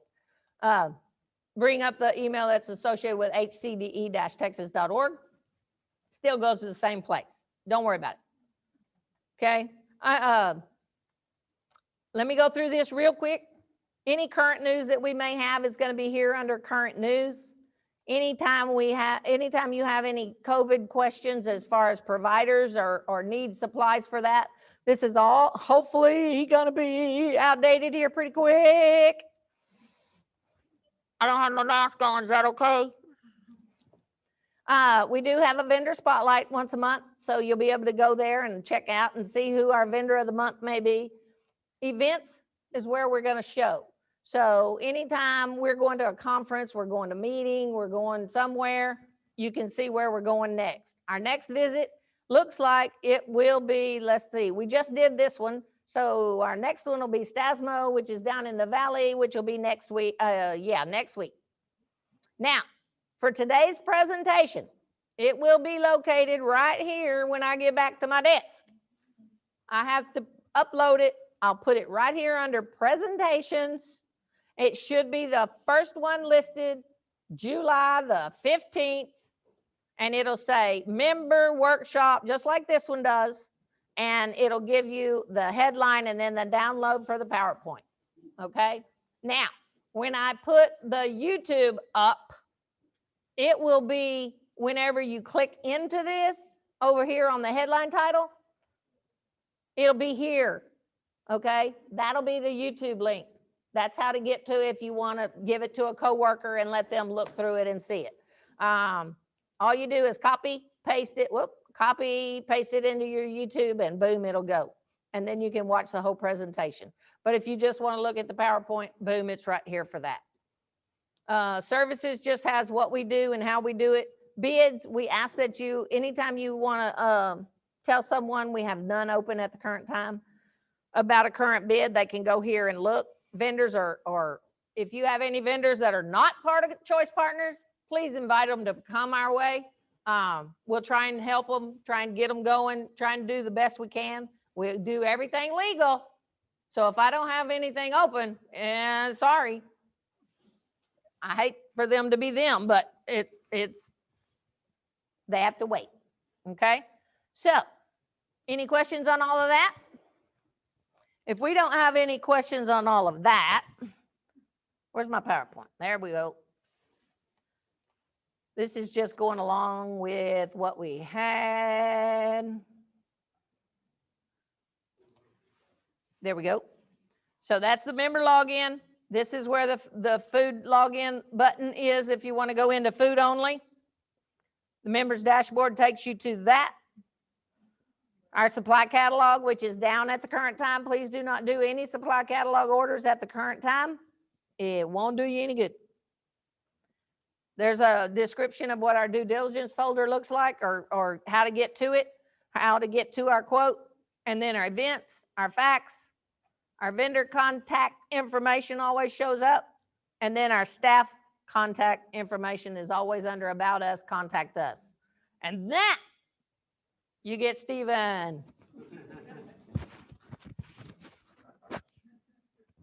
All right, thank you. Just give me 1 second to get back on our PowerPoint.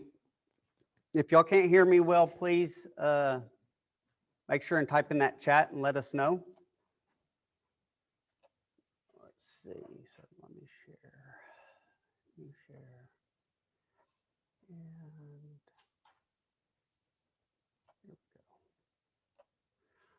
go. All right, and hopefully everyone can see that on the screen. As Joanne stated, my name is Stephen Kendrick. I'm Senior Manager of Facilities Planning here at Harris County Department of Education. And we're going to talk about job order contracting today. The deal there is that job order contracting is the only construction delivery method permissible in Texas through a co-op. And the reason why that is because if you go to Texas Government Code 2269 and you look up the construction delivery methods, they only have one on-call construction contract available. What that means is there's only one type of construction delivery method that does not require prepared scope and specifications, project specific, to be prepared prior to solicitation. Since the co-op is designing the contract for multiple governmental entities to use it anytime they need to as an emergency, there's no way for them to have that specific scope and spec to do any other type of construction delivery method. So job order contracting is the only delivery method. It is also very misunderstood. It can be very misused. So we're going to kind of go over the laws and statutes that govern it. Don't take my word for it because I have referenced everything I'm telling you. So you can go back and verify everything. The resources are already on the slides. What I'm going to cover today is why job order contracting, maintenance versus construction and why that applies to this, concepts including trade jock and then quoting versus bidding, and how to legally use a job order contract, specifically here a Choice Partners jock contract. Okay, so why does legal compliance matter, right? Y'all have all shopped with different co-ops, and you may or may not have noticed that they have maintenance contracts and they have construction contracts. And the deal there is that different procurement rules apply depending on the type of work that you're doing, okay? So maintenance doesn't require things like engineering and architect. It doesn't require performance and payment bonds. There's no liquidated damages or retainage, right? But in construction, we have to have those things. We're statutorily required when we hit certain dollar thresholds. And I'll go over those here in a little bit. So different procurement rules apply. Contracts not properly procured can be voided or unenforceable. Officials and officers who violate procurement statutes can be subject to criminal penalties. Public works contracts may trigger bonding and prevailing wage requirements. And legal mistakes can delay projects, jeopardize budgets, and result in cost overruns, and subject the governmental entity to the financial liability to the vendors and subcontractors. Okay, so the example there is if you were legally required to get performance payment bond and you failed to get it, who's responsible for paying that subcontractor that doesn't get paid? And the deal is that the governmental entity stands in place of the surety if they fail to get that bond. Does that make sense? So time and materials. Everybody loves time and materials. We want to use time and materials for everything. We understand it. Our trades understand it. But if we're providing construction services, time and materials is not allowed. The only IDIQ construction contract is job order contracting, which is a unit price book and a coefficient. Those are the only two pricing aspects. There is no time and material aspect to it. So if you're performing maintenance, you can do time and materials under Texas Education Code 44031. But if you notice, it says if performing construction services, go to Texas Government Code 2269, right? So once you jump into construction, you go to 2269. The only pricing method they allow for an IDIQ contract is job order contracting with a unit price book and a coefficient. And I'll go into that in more depth later in the presentation and show you what that actually looks like. If for my universities in Texas, it'll be Texas Education Code 51. You don't actually go to Texas Government Code 2269. Okay, so what is job order contracting? Okay, it is a procurement method used for maintenance, repair, alteration, renovation, remediation, or minor construction of facilities when the work is of a reoccurring nature, but the delivery times, types, and quantities of work are indefinite. So what does that mean? What that means is I know that I have construction work that I'm gonna have to get done today, tomorrow, next week, next month. I don't know exactly when I'm gonna need it, and I don't know how much I'm gonna need, but I know that when I need it today, tomorrow, next week, not 4 to 6 months down the road when I can do an internal procurement. Make sense? So this is like your emergency contract. It's your way to get things done quickly. It is not intended for major construction. You do not want to build a new building with it. It is not intended for civil construction, drainage, wharfs, taxiways, streets. That's actually in the statute, Texas Government Code 2269, Section 402. And it lists all the exclusions not permissible under job order contracting. Okay, so factors to consider, okay? When we're trying to determine if it's maintenance or construction, we have some guidance from OSHA as to what we need to consider, okay? Like for like, which means not new or upgraded, okay? So if I've got a 300-ton chiller, I'm replacing it with a new trained 300-ton chiller. That sounds like for like. I should be able to do that as maintenance, right? Except that it's mechanical or electrical over $8,000, so it statutorily requires an engineer, okay? The cost of a chiller is over $100,000, so I've got to get a payment and performance bond. I've got to bring that new unit up to current building code. I have new energy standards and commissioning requirements that I have to have done on that equipment. Does this sound like a simple maintenance project? No, it falls under construction, okay? Same with roofs. I might be going back, so like for like is one, scale and complexity of the project, and then the physical size. So on a roof, we know that I may be going back with the exact same roofing system. It actually is like for like, okay? If I'm doing it on a 10 by 10 shed and I'm doing half a roof, the scale and complexity is low, the physical size is small, it's the exact same roofing system, I probably can get away with maintenance there. But take that exact same scenario and let's apply it to a 500,000 square foot school, okay? My physical size just became much greater. I've got penetrations. I have AC units I have to mop around. I have curbs. I have so many other things. The complexity has gone way up. Now take into account that you're also supposed to get a structural engineer for anything over 20,000 per statute, Okay, so that's in Texas Occupations Code 1001. And it lists the dollar thresholds for each type of engineering service. We've now jumped into construction on that half a roof. Same scenario. So this determination really needs to be made on a case-by-case basis. And you really need to determine who in your organization is going to make this determination. Okay, and here's the deal. I go out to school districts, governmental entities all the time. And I go to the procurement department and I say, who's making the determination whether to use a construction contract or a maintenance contract? They said, well, the facility guys, they should know what maintenance or construction is.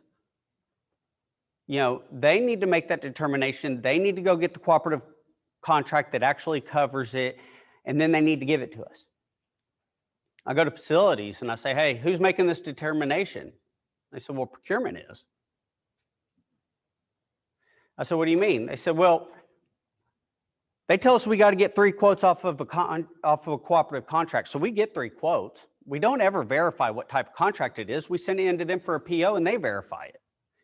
And if the project's legally construction, then you know they should be the ones that get the right contract for us. And what I find is that nobody's actually making this determination or checking the cooperative contract to ensure it actually covers what they're procuring. And so we actually, not we, Choice Partners, another co-op, actually had a contractor on a pressure washing contract performing full-blown construction projects. And they got away with it for probably 2 years before they got caught. It was not a Choice Partners. I won't say who it was.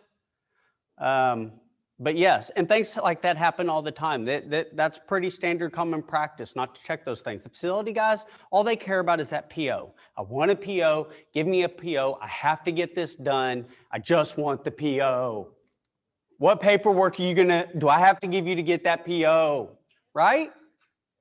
They're not going onto the Choice Partners website and downloading that CSP and verifying that it actually covers what they're procuring. They're thinking that you're doing that. If it's their responsibility, then there needs to be a conversation between the 2 departments to decide whose responsibility that falls in, who's going to check that contract to make sure it's covered, especially when you're using federal funds. During Harvey, a lot of governmental entities had funds deobligated because they either used a contract that did not cover what they were procuring, or they used a contract that covered what they were procuring, but they didn't follow the contract. Does that make sense?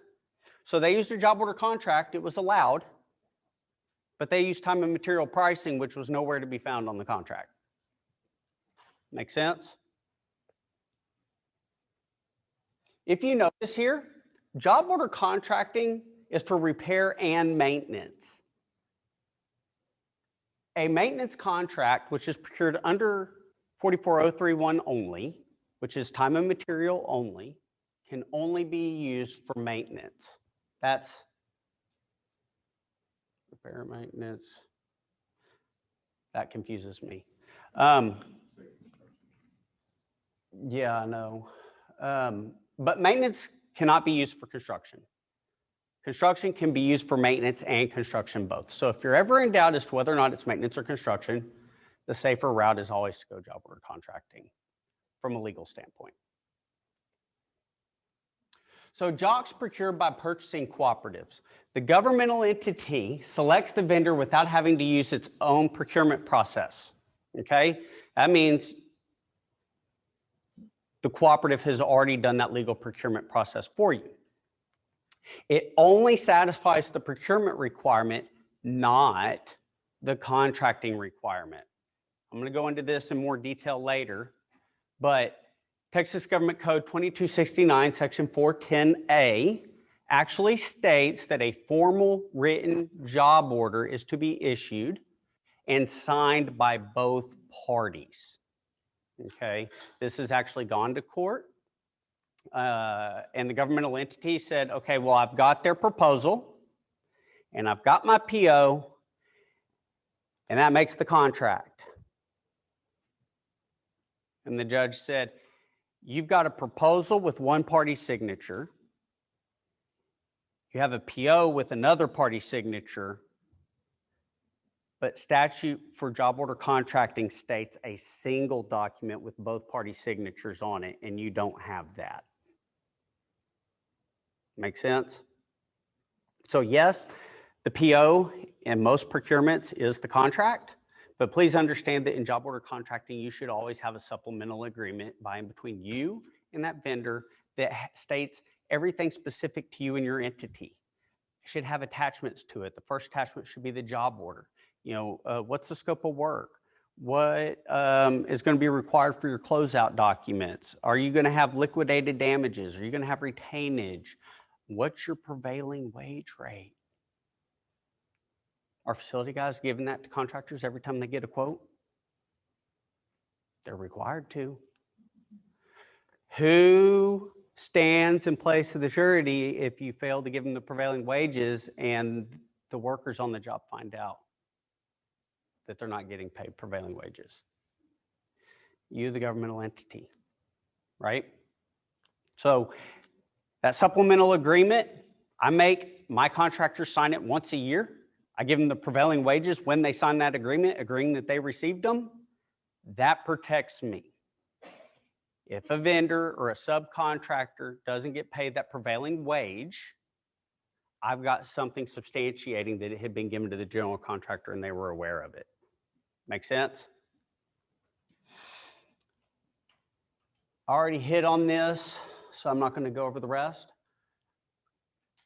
Proposals should always contain the contract number, right? So for school districts specifically, it's 50,000 in the aggregate. For everyone else, it's just 50,000. But if you're truly performing construction, rarely are you ever going to be under 50,000. And for a school district, you're pretty much never going to be under 50 in the aggregate, right? Because that's all vendors that perform that service, not per vendor, not per purchase order, is all vendors. It's in the aggregate. It's always going to be over 50,000, so there should always be a contract, whether it's your internal contract or a cooperative contract, okay? You always want that contract number on there. There should be a line item assessment based on a unit price book. If you don't ask for it, the vendors aren't going to give it to you, but this is the only way to verify that you received the legally bid pricing that they bid, not a lump sum estimate. So the statute states that they must provide you with a lump sum estimate substantially based on the unit price book with the legally bid coefficient. There's no way for you to know if it's substantially based on it without asking for it. You should always ask for it. It should be localized by applying the city cost index. I'm going to explain that in more depth here in a minute, but basically these price books are based on national average, okay? And then they increase or decrease costs based on location. So that vendor should go in there and select the United States and then select Texas and then select whatever city the project's being performed in. And it's going to increase or decrease that pricing to get local pricing. And then the legally bid coefficient, that's their multiplier that they apply to it. So that you understand how that works, it's based on 1.0. So if I've got a $5 plug, and they bid a 1.0, they're agreeing to charge $5. If they bid a 0.90, they're discounting it by 10%. And if they bid a 1.10, they're going to increase it by 10%. So it's basically the opposite of a discount. Does that make sense? I mean, opposite of a percent off. Subcontractor pricing must be estimated using the unit price book for all scopes of work. Okay, so I'm going to pick on the roofers here. They'll line item out their roofing wonderfully. And then they've got a little bit of electrical work. And they'll say, well, electrical subcontractor, 50,000, plumbing subcontractor, 75,000. Guess what? The unit price book has electrical and plumbing. And it's not a non-pre-priced custom line item. And they need to go back and line item it out and apply their legally bid coefficient, not their off-the-street subcontractor pricing with whatever markup they want to put on it. Does that make sense?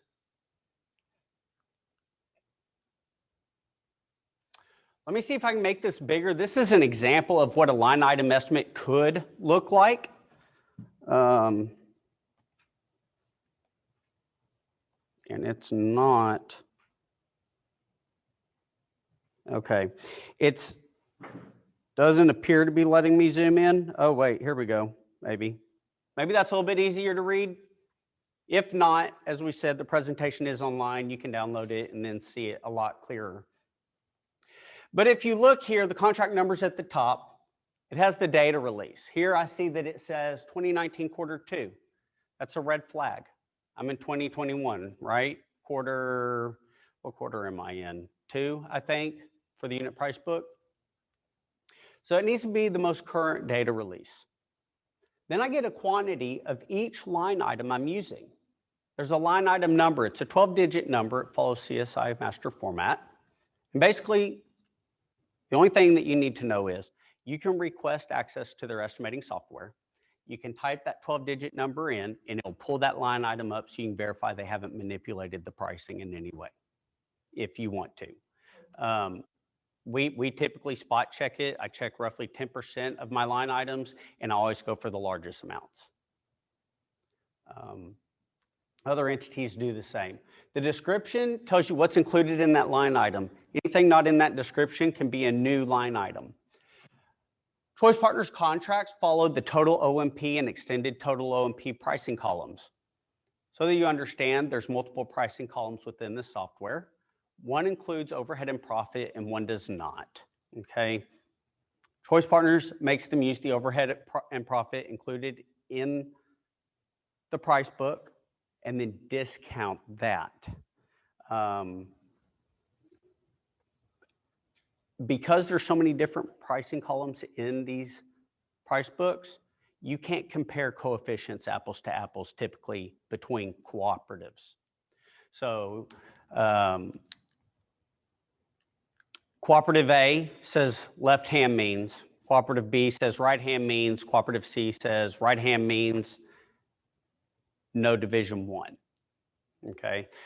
I might get a 1.3 coefficient here, a 0.98 coefficient here, and a 0.87 here. But that highest coefficient at 1.3 might be the cheapest quote. Because the contract that he's operating on didn't already have overhead and profit built in.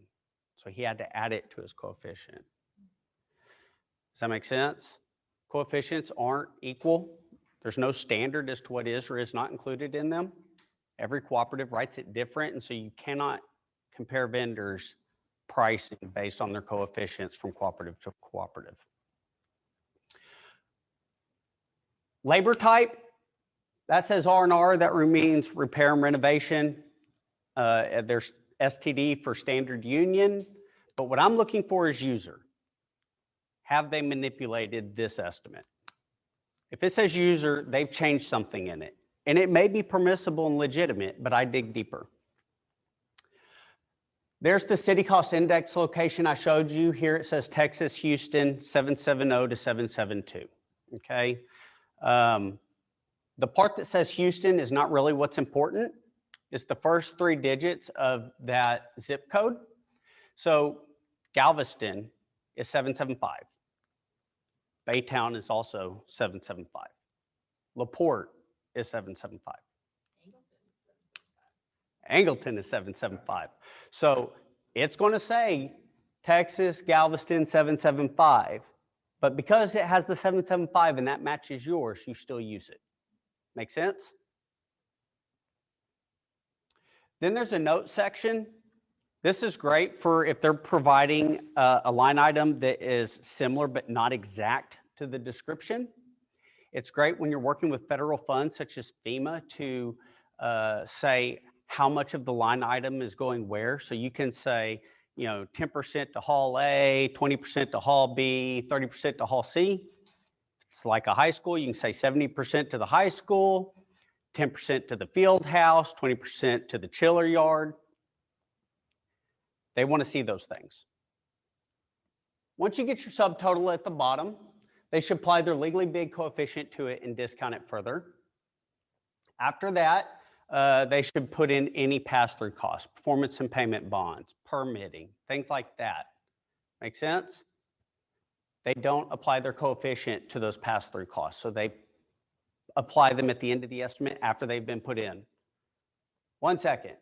And then come up with your total project quote.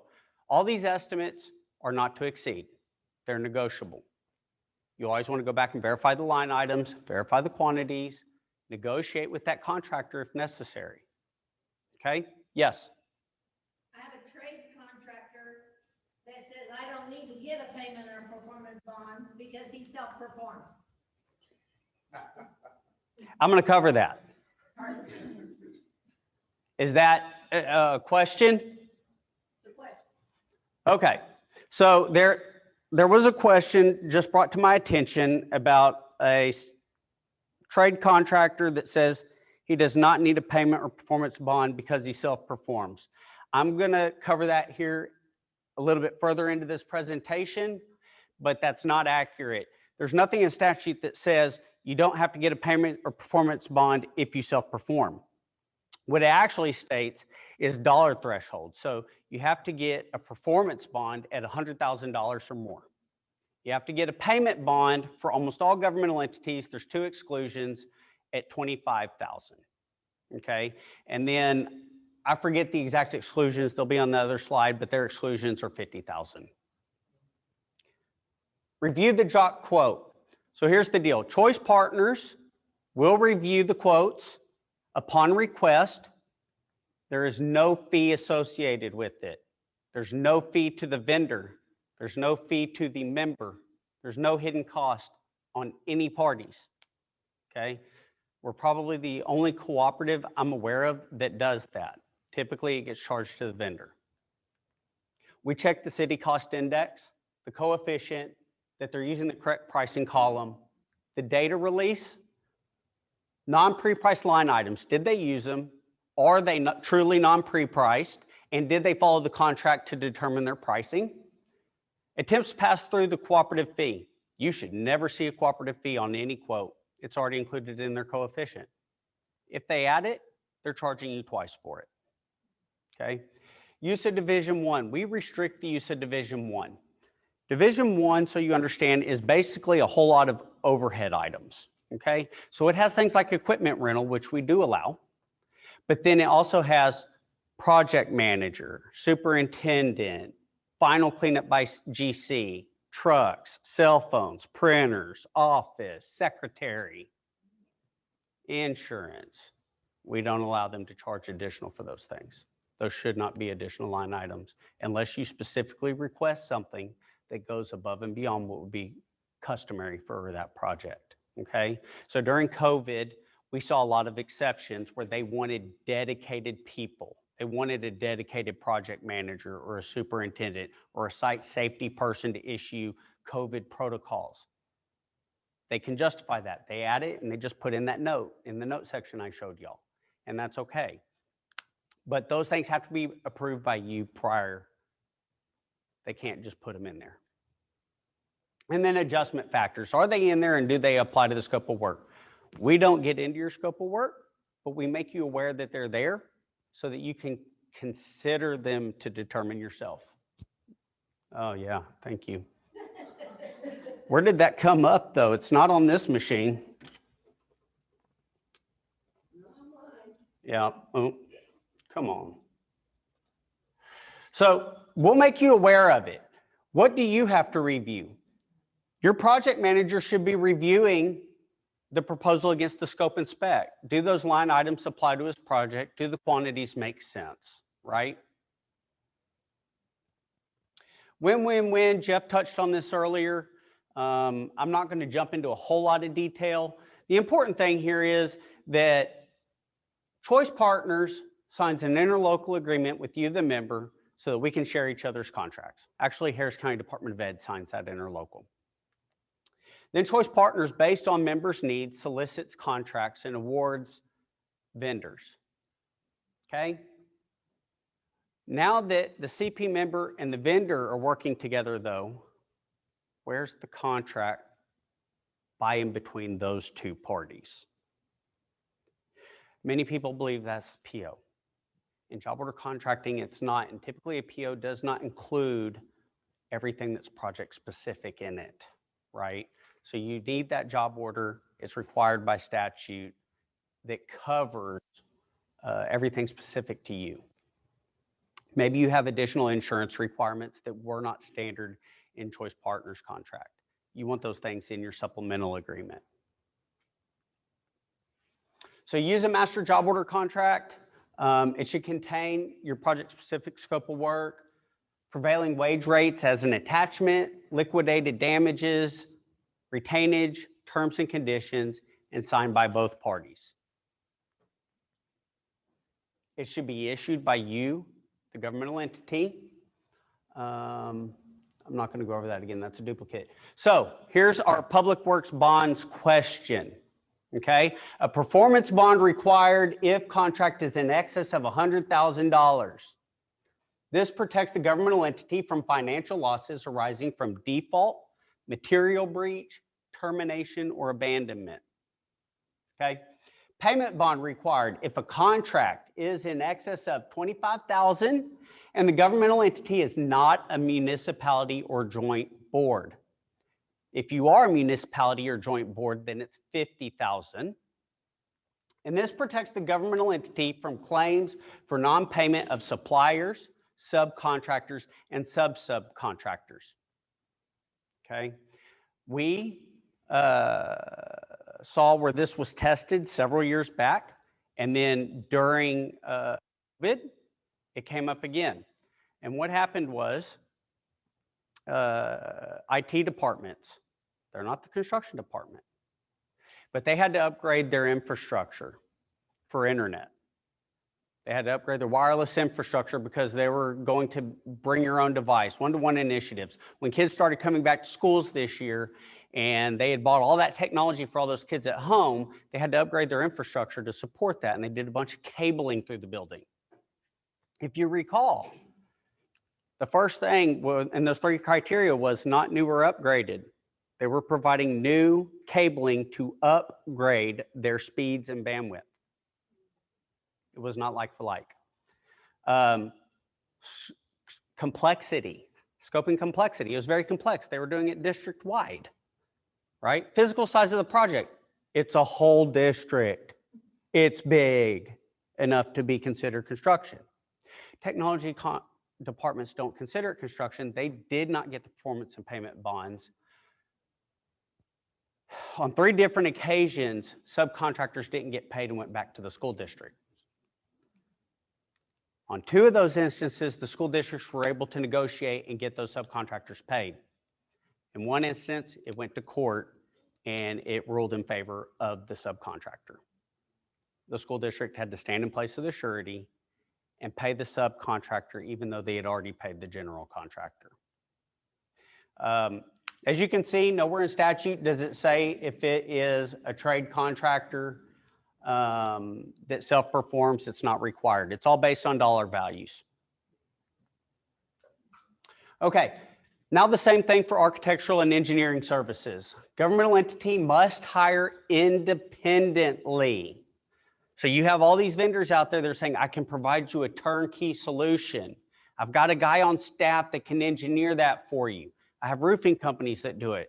I have mechanical companies that do it. I have electrical companies that do it. But Texas Government Code 791.011 states that the governmental entity must hire independent of the contractor. So under no means should these services ever be provided through a job order contract.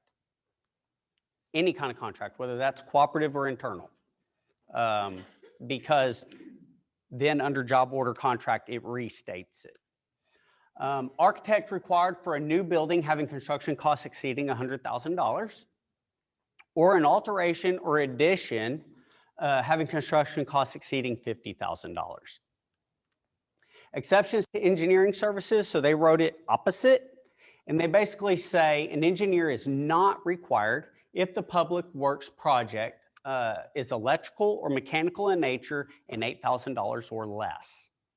So if it's mechanical or electrical and it's over $8,000, you're supposed to get an engineer. A project not involving electrical or mechanical engineering will cost $20,000 or less. So that's all your other engineering disciplines, structural, civil, which, as I stated previously, civil should not be done through job order contracting.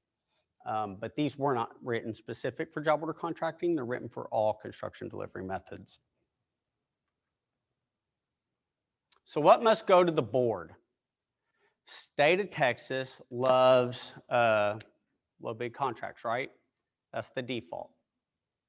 And they state that if you're going to use a best value delivery method, that you must go back to your governing body and seek approval prior to solicitation.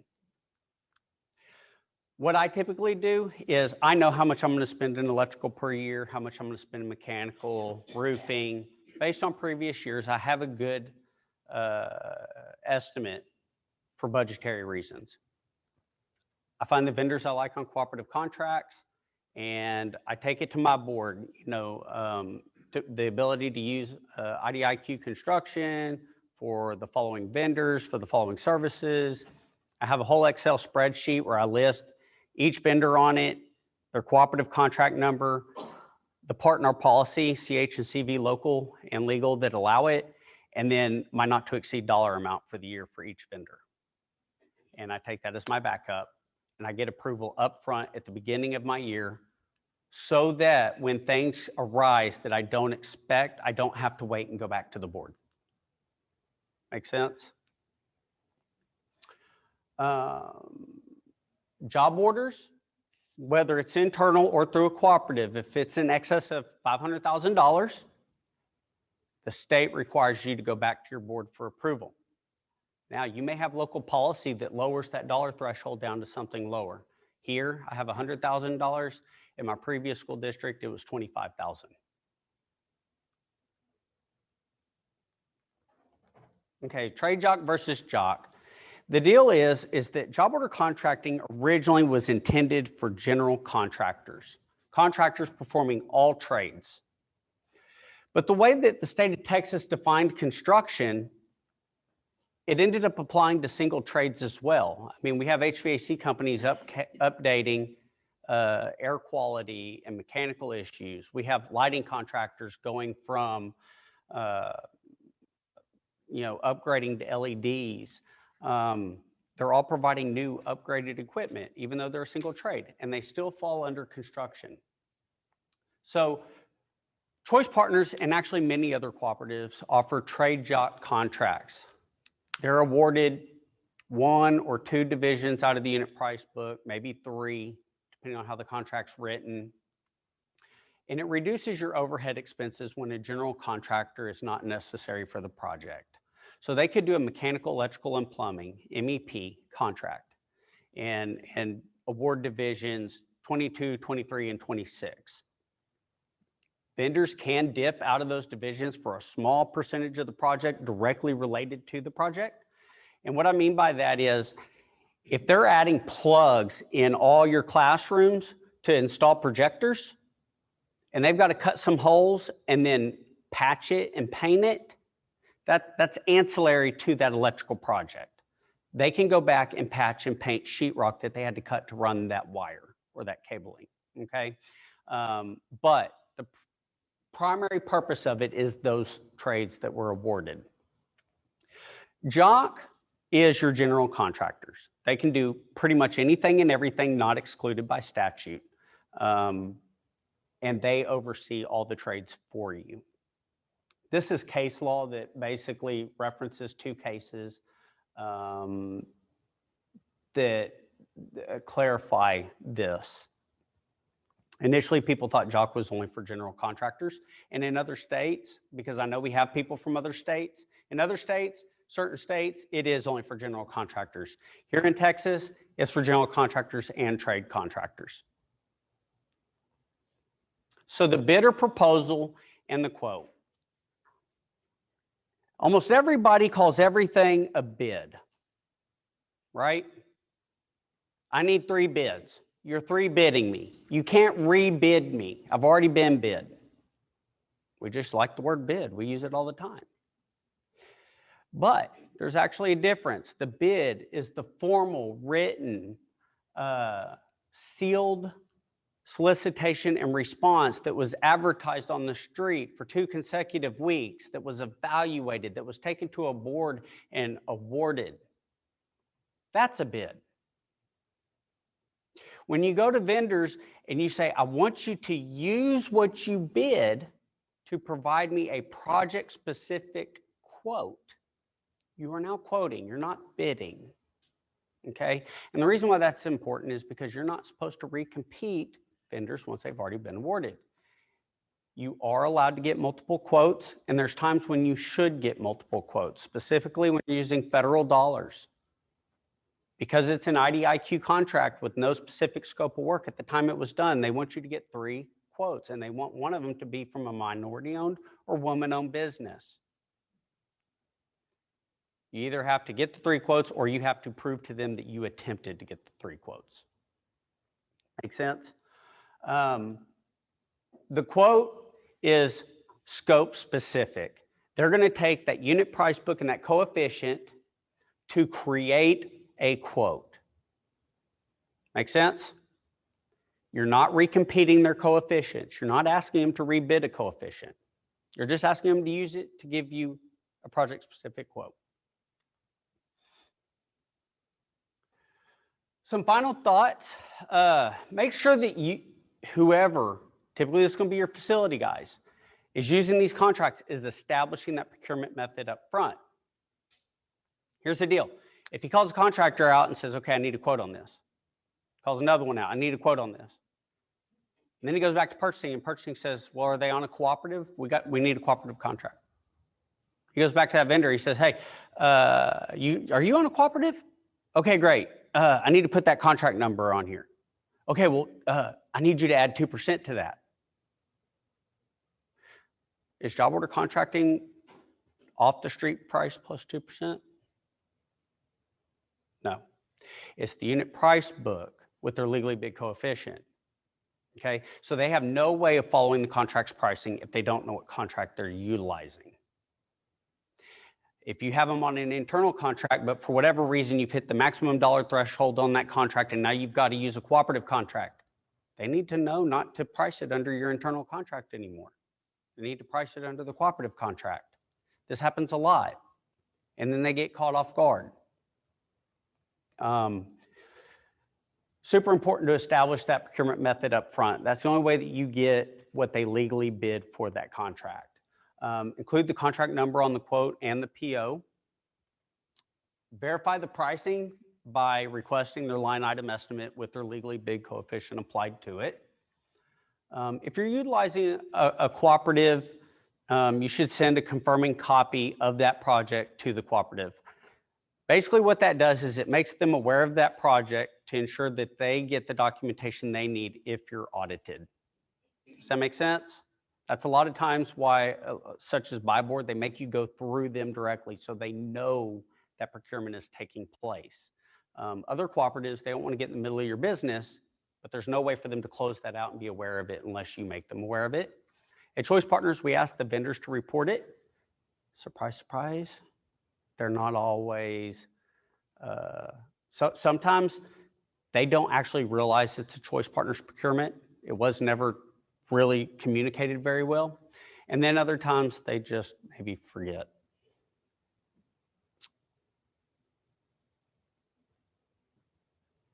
Not all coefficients are created equal. And I can go into a lot more depth on that. I could talk all day on that. Not all co-ops are created equal, okay? Especially your cooperatives that are out of state or have a lot of lead agencies that are out of state. Are they following Texas state law?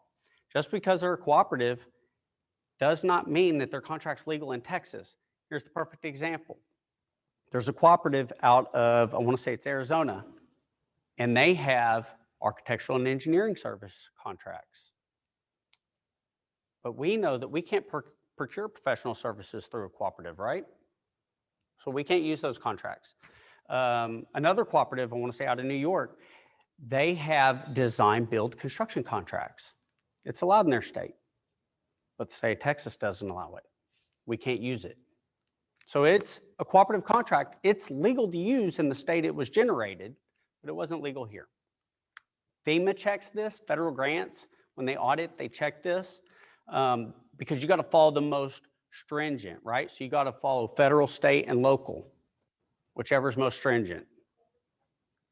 If it wasn't written around state law, how can it be compliant? We saw a lot of that during Hurricane Harvey. And I think that's the end of it. If you take nothing else away from this presentation, I am not an attorney. And if you want specific legal advice or guidance, please seek out your own attorney. Okay, every attorney has their own opinions. Questions, comments? Did I blow through that fast enough? I really tried. Yeah, go ahead. So I just want to clarify, the job order contracts, they are only for a short period of time, just for up to like 4 months. If you want to do construction, you need to plan that out. Is that correct?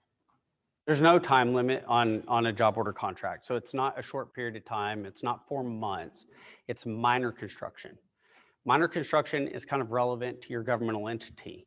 What is minor to, say, a Santa Fe ISD, or what is minor to, say, a Houston ISD, might be very major for someone like Santa Fe ISD. There's no timelines tied to that, though.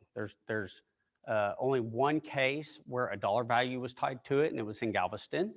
And it wasn't actually a part of the case, but the judge threw it in his opinion at the end. He said, I do not consider $9 million to be minor construction for Galveston ISD. That's the only guidance that we have for an entity of that size. I can tell you other entities, much larger entities, do use higher dollar values. So that really is based on what the governmental entity feels comfortable doing, what they consider to be minor, how you can justify that. But no, it doesn't have to be like 4 months or less. So we have construction coming up that's like planned for all year long. We can use job order construction. So the question is, they have construction planned for the coming school year already. Can they use job order construction? Is it minor construction?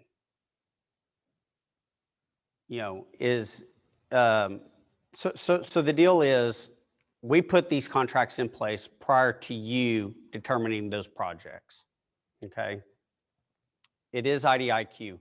If you're building out an entire school district of roofs and your school district has 50 buildings, you might want to bid that out, okay? If you know that you've got to replace 2 leaky roofs real fast because it's causing further damage to that school, you want to use job order contracting. But really, that's an internal decision that you need to make or make with your attorney, because each attorney feels like they can defend something different in a court of law. I thought you said that it was for emergencies. It is. That's one of its uses. And it was for like, for the next 4 to 6 months coming up, not was for today, tomorrow, and the next few months. Next week, next month, next year. That's kind of an example. It's for those unknowns. Yeah. Yeah, it's IDIQ. It's indefinite delivery, indefinite quantity. At the time we did this contract, we don't know who's going to use it, when they're going to use it, how much they're going to use it, and for what. It's IDIQ. So you might use it today, you might use it tomorrow, and you may use it next year. We don't know. But if we have something planned that we know we're going to do, that's not what we use it for. I'm going to tell you that you can, but it's situational. So she's saying if they have already planned a project, can they use job order contracting? And I'm going to go back to it depends. It's situational. If this is something that y'all been planning for years, job order contracting really isn't intended for that. If this is something that y'all were planning over the summer, y'all were getting engineered drawings, you now have your engineered drawings and you're ready to go out, but you really don't have time to do your own internal bid or you don't have the resources, job order contracting is perfect for that. So just because it's planned doesn't mean you can't use job order contracting, but it's kind of situational and it depends on each individual entities and their comfort, their threshold on that. But you have to determine what's best value for you, right? So y'all determine which contracting method is best based on your procurement. And job order contracting is just one of those options. Yeah.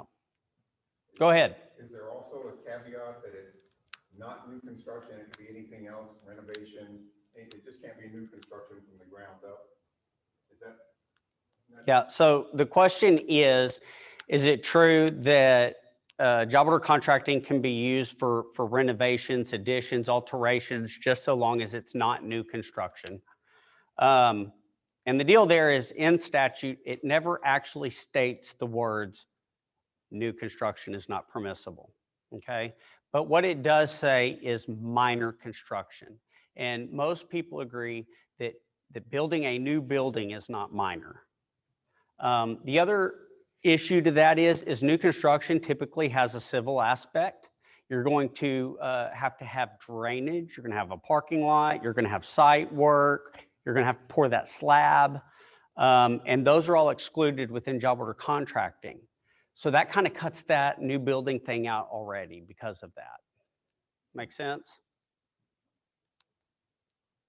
What else? I'm feeling left out, Adrian.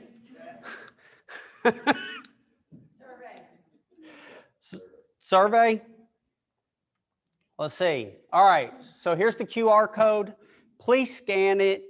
You can answer it on your cell phone. You can answer it on your tablet. Tell us how we did. Tell us what you liked. Tell us what you didn't like. Be brutally honest. We like that. It's how we improve. Anything else, Jeff? Do you want to close it out? No? Well then, 2 slides left. Our contact information. You can go to choicepartners.org, about us, and find all of our contacts. And there's a list of different people within our department and their roles and their email addresses, names and email addresses. So thank you.